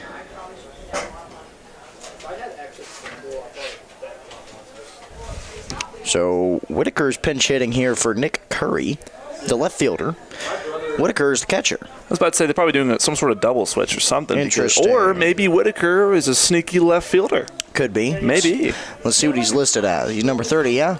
I'd imagine. Nope, just listed as catcher. I thought you were gonna say height and weight, and I was gonna say 6'10" or 6'1", 210. But this one a hard hit into left field, and Davin Miller has to play it on a hop. So Whitaker comes off the bench and deposits a single into left field. That's definitely why they pinch hit for him. They needed a good bat to step in. He was third in the lineup in game 1, so they needed a good bat to get you woken up, down 1.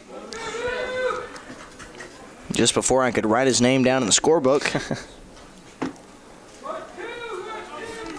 So Brayden Evans stands in. RBI single for him last time up. That was back in the 4th inning. See what the first offering here is from Manry. It's low in the dirt. Good block up by Tyler Nelson.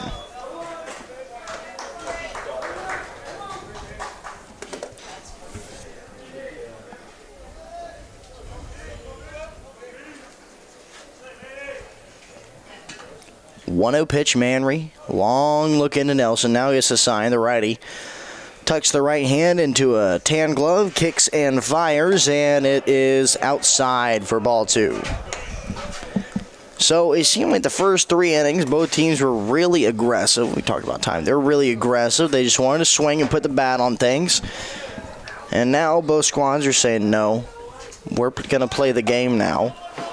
As there's a strike fired in there. Manry able to jump up. He got a couple extra inches thanks to the mound. He's able to bring that out of the air. Yeah, it's a close game. I feel like you got to play any game like it's a close game anyway. But yeah, going aggressive this first couple innings, see what each team is going to bring you in game 2, and then Maryville ends up with a 3 spot in the 4th to tie it up, and then here we are, 5-4. 2-1. Right field, foul ball. Some folks playing catch over there. They're going to get a new souvenir. Who's going to get it? Oh, they're running for it. Oh, it's a tie. Blue versus red. Blue shirt got it, though. Oh, man. He got it. Blue bettors are happy. They're going home with a good payout. Wonder what the money line was for blue shirt there. I don't know, Grant. I'm not a gambling man. 2-2, center field. This got enough gas to get to Funk? No. They might get him at second base, though. Oh, they would have had him doubled up, but Schaefer unable to hang with the throw. And so 2 on with 1 away. Luke's not getting any help out here. Really tough break to drop that throw. I mean, it wasn't what you expected because it looked like Cody might have had a beat on it to catch that ball, but had to make a quick zip throw and couldn't be caught.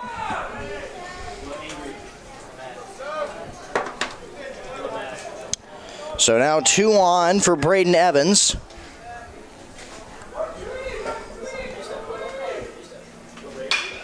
Left field. That's deep in the corner, and it's trouble. Davin able to cut it off, but one's going to come home to score. Now the stop sign's getting flared up. Whitaker will streak home, and it's an RBI single for Matt Hall, and all of a sudden Matt Hall, who has been asleep all series, has 3 base hits in this one.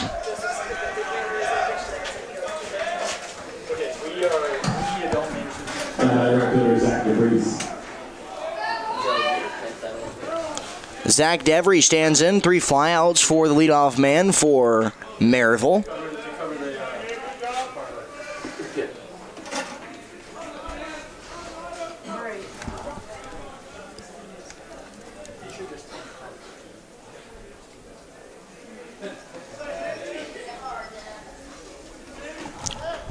Mamry takes his time as the infield comes in. It's a tie ball game. And that one well blocked up by Nelson.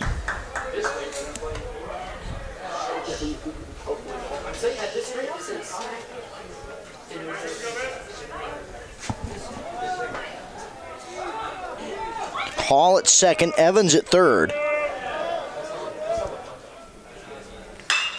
Center field. Funk is back. He's got a beat on it. It's going to score the go-ahead run. So Maryville jumps ahead once again. It's a 2-run inning at least for them as the second out's recorded. And that'll bring up Jacob Johnston.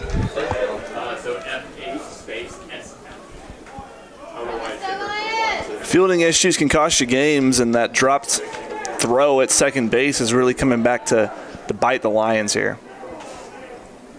Wait, what? Jacob Johnson. What's the difference between the Mamry dips the head low, now raises it, kicks and fires, and this one slashed foul, heads up in the visitor's dugout. You saw a lot of burgundy hats dip down on that one. Yikes. Up your reaction time. Now life comes at you fast. And so do baseballs. Yep. Yeah, no, so you wouldn't put SB for sack bunt to make it consistent with SF because stolen base.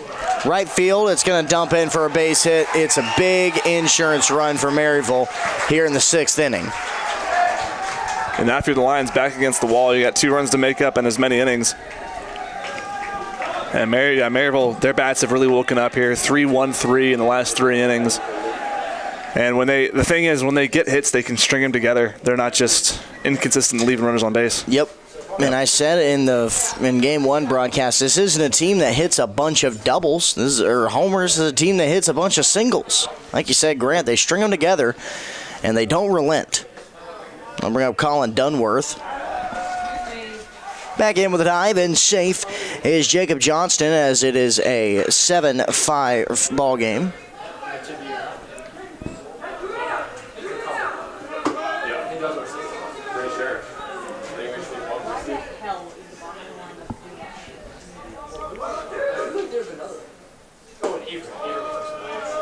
Ball.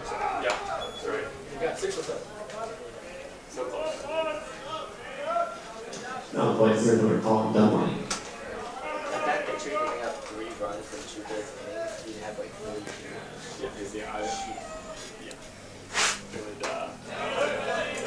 Did he go? I don't think they're going to appeal. Yeah, he didn't go. No shot. Things beginning to quickly compile here on the Lions. It's a good hitter's count here for Dunworth. Double for him, and intentionally walked last time he was up as he swung right on top of that one, making it 2-1.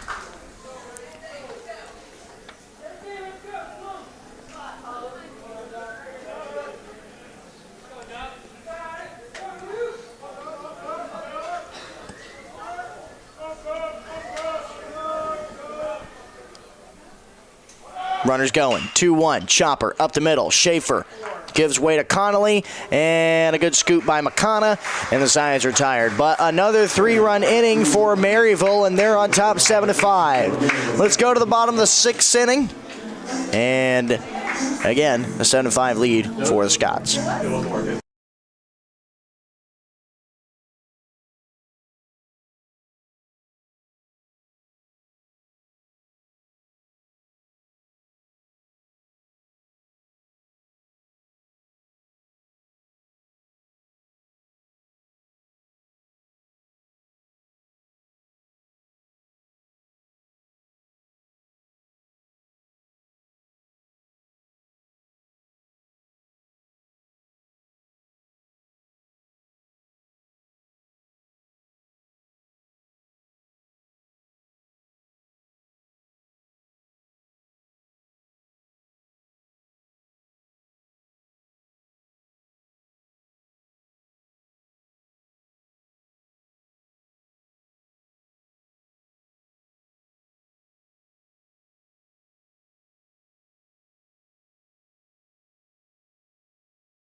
One, two, and three due up for the Lions here in the bottom half of the 6th inning. They got some ground to make up and 6 outs to do it. They're behind 7-5. And they do have Whitaker in at the plate. So Whitaker takes that first pitch from Suttle. Look, even if this game, quote unquote, doesn't matter, you'd love a win here to give you some momentum going into the playoffs on Wednesday.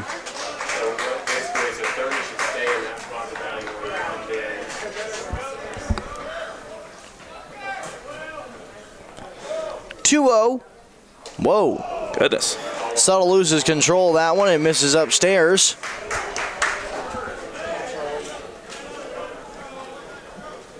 Hey, last game, Suttle started off an inning and it didn't go so well for him, so you got to hope that the 1-2-3 due up here will help. Yep. So Funk down at first base now, and that'll bring up Ben Connolly.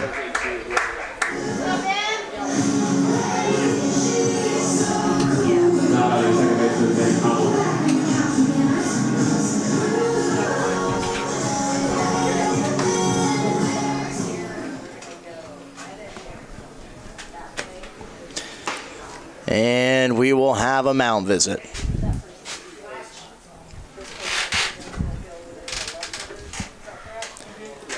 It's a strategy. Burn as much time as you can so your reliever can get set. But man, oh man, does it get tiring. Just a little bit. We'll take a break and then bring on back with more action from Loudermilk.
I told you we were going to need to take a break. It's a new pitcher here for Maryville. Mitchell Grannon back out of the bump. Saw him in the walk-off of game number 1. Hey, he had a play on that one, but fortunately for the Lions, that one pops up well out of play.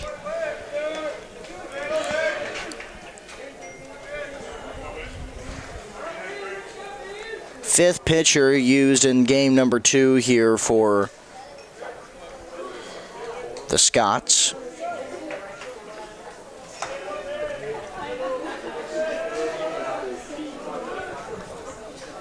Oh, and that came inside and hit him. That one about straight as an arrow went towards Connolly. Yeah, gracious. That was on a line towards his shoulder. Whoa. Take that base runner, though, for sure, is now you got go-ahead run at the plate, tying run at first. It's a big swing, especially for that newly entered Grannon. That's a big confidence shaker for him. And Mr. Clutch himself, Davin Miller at the plate. Let's go, Davin!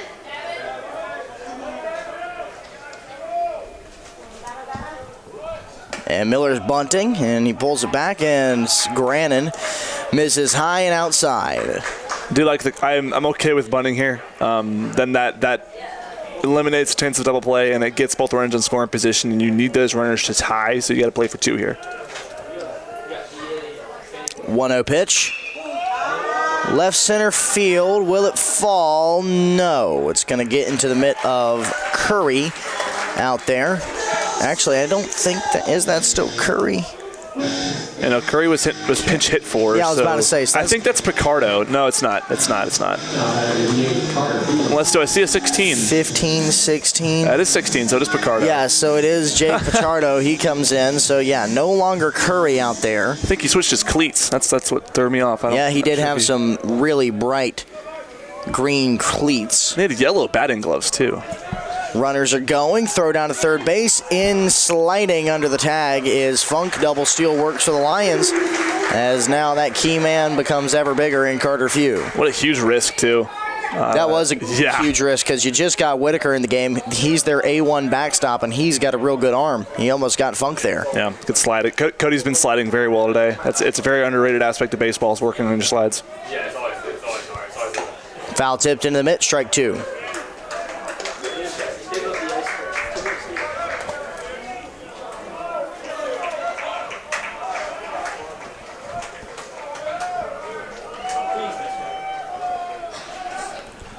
Oh, 0-2 pitch. Fouled on back.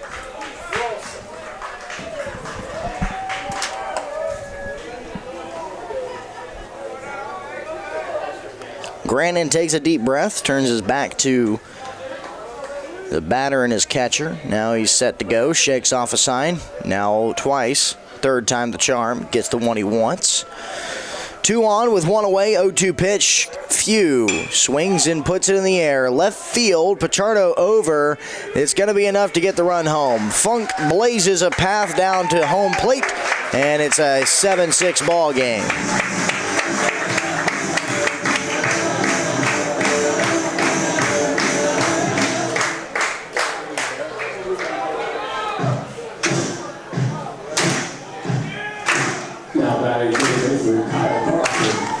And here comes Kyle Carlson. And everyone starts to clap it up. Runner in scoring position. That's that tying run. Carlson himself represents the go-ahead run in the bottom of the 6th inning. First pitch, a little bit of a break to it as it finds its way into the zone.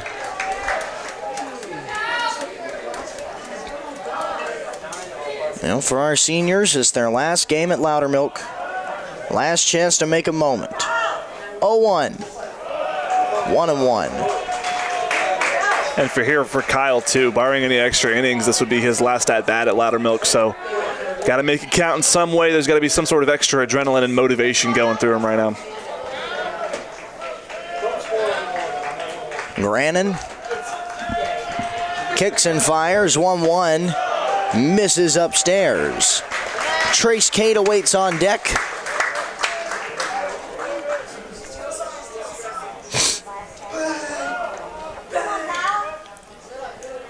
Two on, or rather, runner on second with a 2-1 count. What I was trying to say there. Carlson takes upstairs, ball 3. Grandin's a little bit shook up, shaking his head after that pitch. He's been a little bit out of control today. Already the one-hit batsman, and he's losing his command a little bit here. Grandin whips the head around, kicks, fires, 3-1, strike 2. Oh, boy. Yeah, turnout doesn't like that. Not at all. Yep, that breaking pitch just, I guess, scooted across the outside part of the plate. But it'll be a full count, another opportunity for Kyle to swing it. 3-2 pitch. Ball 4. So it don't matter. Carlson takes his jog down to first base. And here comes Trace Kate.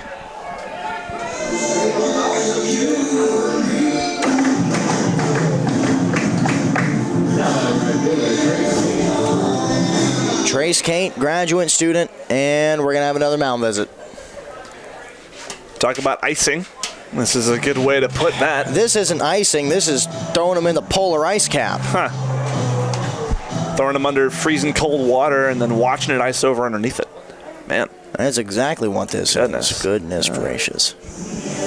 I mean, I'll say it was a little bit more of a power walk to the mound than previous walks. Less of a lazy stroll. Yep. Yeah. If anything, this lets the moment set in a little bit. You know, this is I keep saying it, but this is the last home game of the season. You know, bottom of the 6th, technically bottom of the 8th, if you think realistically. Down 1, 2 runners on. Senior up at the plate. Again, probably his last at-bat here at Loudermilk as well. Hey, if he scores 2 and Lions get 3 outs next inning, that will be his last at-bat, and that'll be a heck of a way to go out. Yep.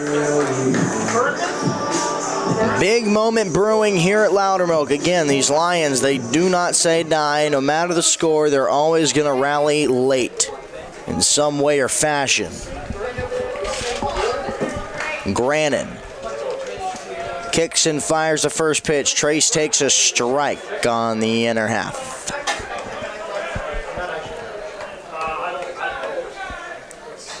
Sun beginning to set on another evening at Piedmont University.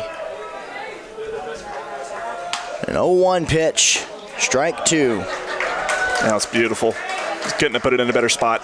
Breaking pitch on an 0-1 frozen. And a real tough spot here for Trace Kate. 2 runners on with 2 down. And an 0-2 count for Trace. Grandin looks around. He kicks and fires. Kate watches it upstairs. 1-0.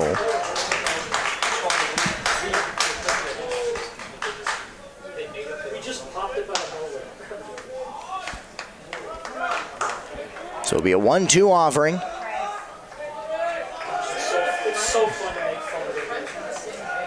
Trace watches it outside, and Whitaker has to dive to it to stop it.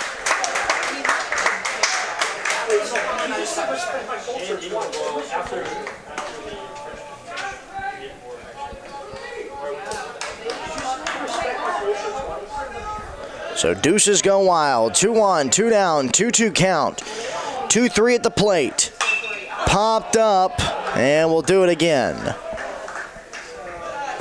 Donk. That went actually behind us. Yeah, I heard that. That was in the grass, too. Yep. I think that was a loud thud. Yep, that came down with a shower.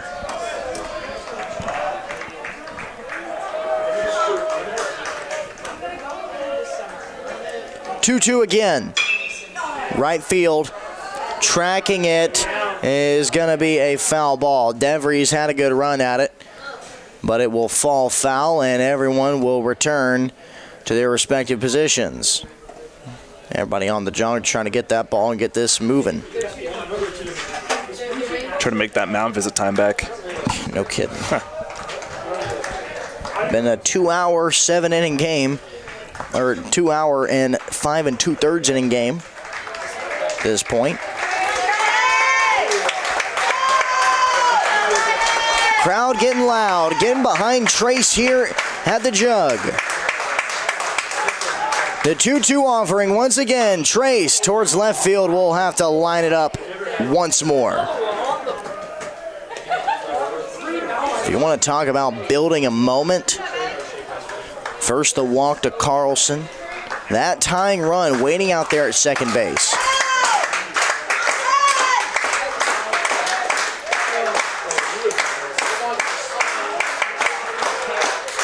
2-2 pitch.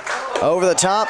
It's a full count. The runners are going to be off with the pitch. Yeah, that's a big advantage there because then you get a head start for that game-leading run over there at first. A short gapper could probably score him here. It's a magical place here at Loudermilk. Looking for one more ounce of it. Trace Kate, the full count pitch. It's on the ground. It's going to get into the hole. Good sliding stop by Thaxton. He fires over, and the rally comes to an end. One heck of a sliding effort by Thaxton. He puts a glove on it, puts a good throw on it, and the Lions are out of luck here in the bottom half of this sixth inning. But they do get one run, and they'll go to the top of the seventh, wanting to keep the Scots right there. It's a 7-6 ball game as time begins to run out here in Demarest.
Got a new pitcher for the Lions. It'll be number 38, Lucas Tritt.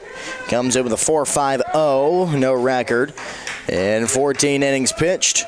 .255 batting average against him. He'll be facing off against Durner, Thaxton, and Finko here in the top half of the seventh inning. Final frame that we are going to play as that one's fouled onto the backstop. 0-1.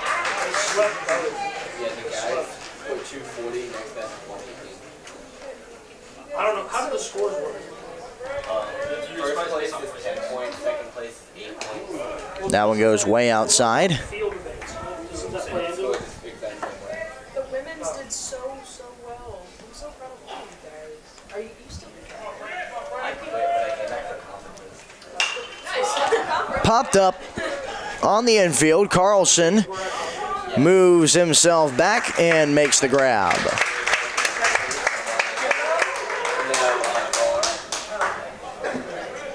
Is this the Bills? Second baseman Hunter Thaxton. Why do you have a Skims logo on that? Here's Hunter Thaxton. Thaxton, a walk and 2 groundouts for him in this game.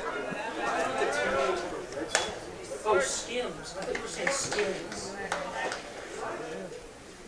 Everybody has sports sponsors, you know?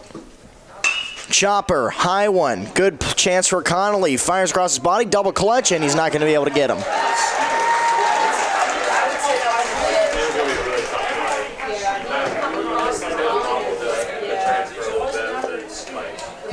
It was in such a weird position where anybody that could have gotten it. So that'll bring up number 16. That is Pichardo. So he entered into this game. He did leave the green cleats on. Okay, so he did. He was just blending in with the grass out there.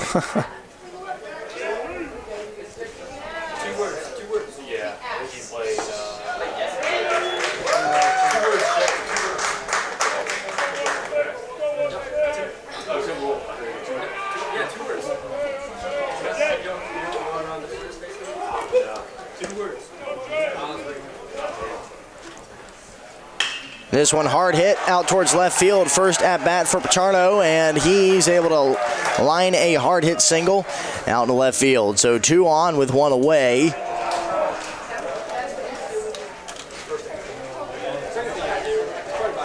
That'll bring up Ashton Whitaker.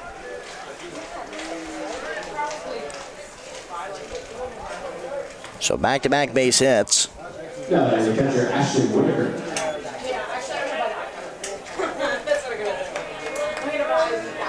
1 for 3, or rather, excuse me, 0 for 2 was Curry, and Whitaker immediately came in, made a difference. Singled to left, and then came around to score. As that missed.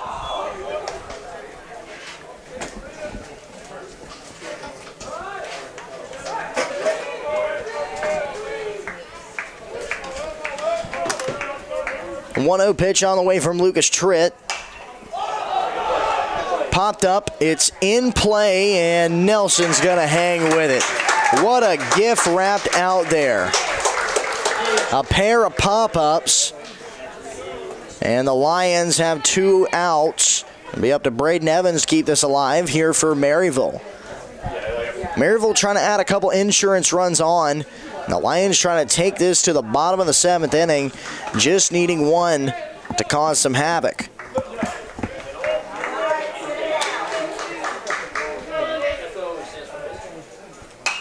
Fouled off.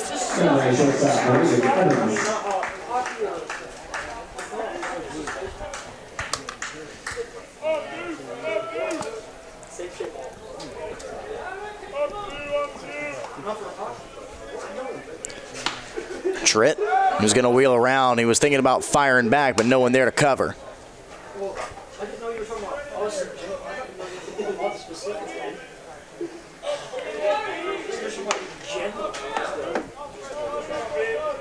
0-1. Hide away.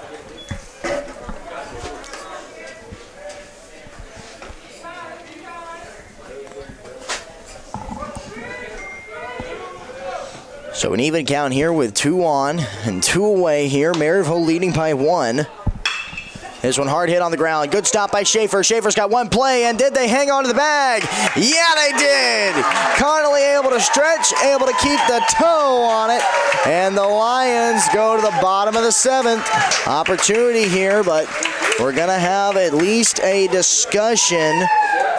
Clint Helton is out of the dugout. He wants to talk it out with the umpires, and we've had this reversed before in this ball game. So we'll see what's going on, or rather in the game 1. So we'll see if it is going to be challenged. Lions are already back in the dugout. And now, yeah, the umpire is going to come together and talk about it.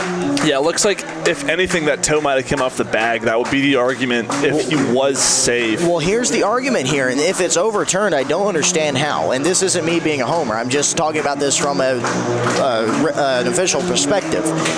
No other umpire was in a good position to make that call, and yeah, it's confirmed. Yeah. But that would be my only argument, is that no other official, umpire was in a good spot to make that call. But we're going to go to the bottom of the 7th inning. 1-run game. The Lions look to fight back here on the last day of the regular season.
Makana Peters is going to lead us off. It'll be 7, 8, and 9 for the Lions here in the bottom half of the 7th inning. It's last chance for romance time. And they'll be facing off against Xavier Resto. And every pitcher past Johnny Ruggiero has been seen by the Lions in this series.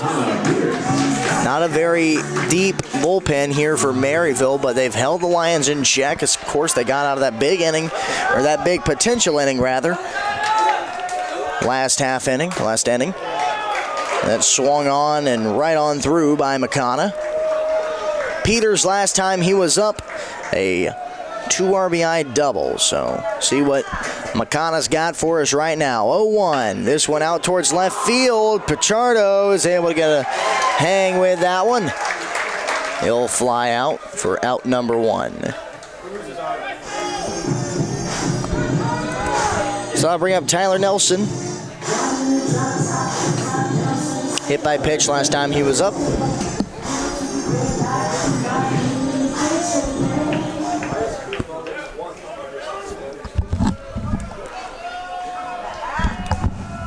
Resto fires in strike number 1 to Nelson.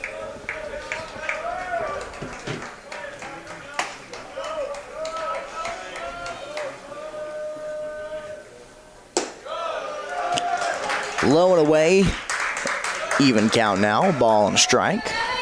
You can't win the game with one swing if you're Tyler here. You just get on base and that keeps your hopes alive. Yep. It appears to be that Cruz Mullenix has grabbed a bat and he's starting to swing it in the on-deck circle. So should Nelson get on and gets a little bit of left-handed pop up to the plate. Either way, Cruz represents the tying run, as does Tyler Nelson. 1-2. Out towards right field. Mullenix is going to be up with a runner on base.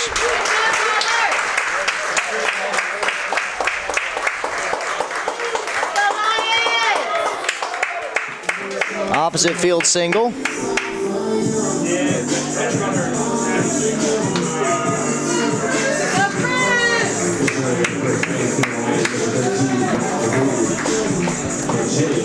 Dupuis over there pinch running. Yep.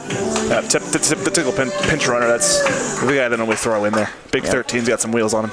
Time to push in all of the chips.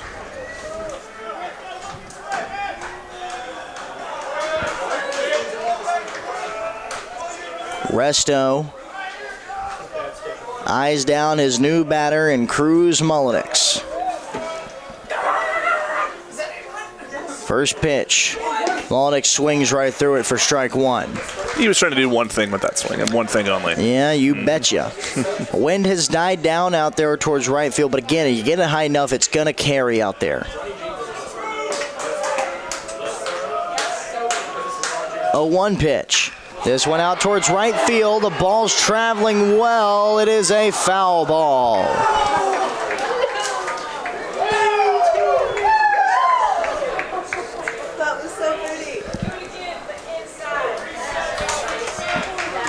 DeVries was all over it, tracking it well. It was just out of his reach. But now Mullenix down to 0-2. Cody Funk is the man on deck.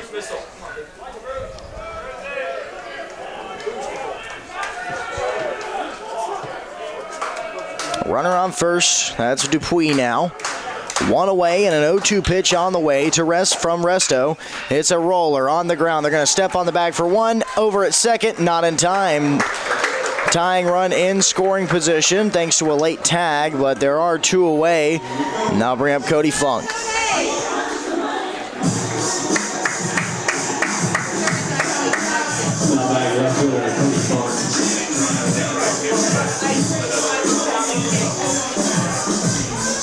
Cody Funk had a real good game 1. Game 2, not so much. 0 for 3 with a walk, but always has that potential waiting in the bat. And that one, a little bit on the inside half, called a strike. Yeah, Cody didn't like that one either. Looked back at the ump to see where it missed and then nod the head. 0-1. Swung right through it. 0-2, and the Lions are down to their final strike.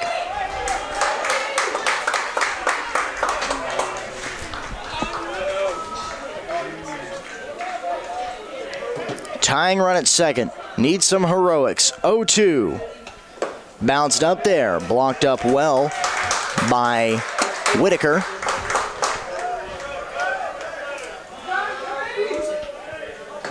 Bullpen is ready for Maryville if they need to be called. Funk looking to place that call. 1-2. Down and away, 2-2. Funk always very animated with the dugout, letting him know he's got this. He pats the chest a couple times before climbing back into the right-handed batter's box, and everybody hold their horses for about 5 minutes. We're going to have another mound visit.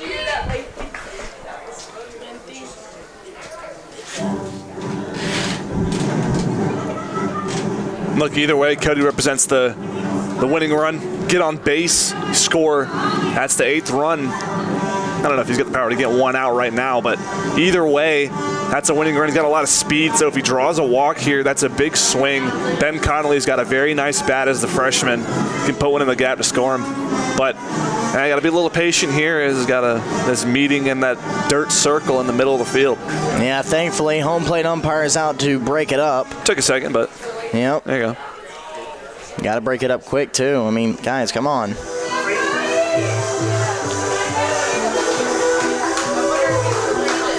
Took 2 games to do that, but at least it happened. If anything, man.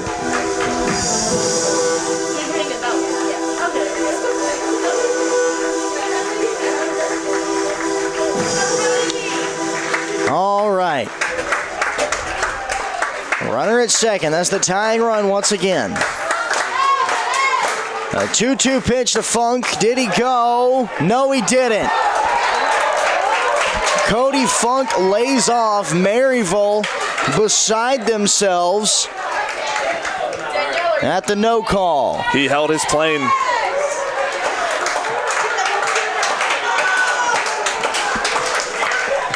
So it'll be a full count pitch. Final offering.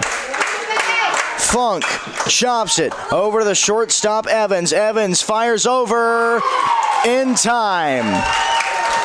And the Lions unable to pull out the series finale. Maryville gets game 2 of this doubleheader under their belts. They escape Demarest with a 7-6 victory. Look, great season for the Lions. Ended 3rd in the conference, just barely behind Belhaven, and taking 2 out of 3 against Maryville is a really, really good momentum boost going into conference. That it is. So the Lions, again, they will enter as the 3rd seed in the tournament. And they will get started and go. And hey, everybody, it's been a good season calling with you here in the booth. Grant Prather, Eric Evanson here with you. And talked a lot about senior day today, talked about the young core and the freshmen coming in and some of the sophomores coming in. Well, Grant's going to be taking the reins for me once I graduate, hopefully. I got some things to get taken care of over the next couple days and weeks. As we mentioned, it's finals week as well. But this will be my final call on air with the Lions and my final collegiate call overall. Oh, goodness. It's been 5 years since I started at a JUCO, Gordon State College, Highlanders Ford. It's brought me many things. I already got 2 rings. I want to get more as the career goes along. But again, it's been an honor to call here with the Lions. It's been an honor to call with the Gordon State Highlanders there. Without them, I wouldn't be here today. And I wouldn't be where I want to be in my career in the future.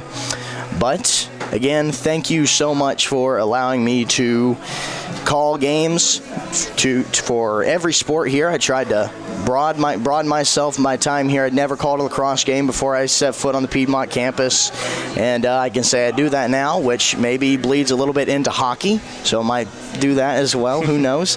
Whoever comes calling, I'll call for them. But that's going to do us here for Loudermilk, for the CCS season, for the baseball squad, and for myself here at Piedmont. Grant, take us home. Well, guys, for Danielle standing right over there, and Joseph, the amazing athletic communications crew, Eric, it's been a pleasure. It's been a real pleasure. Guys, don't ever forget it. I'm going to say it. Until next year, go Lions.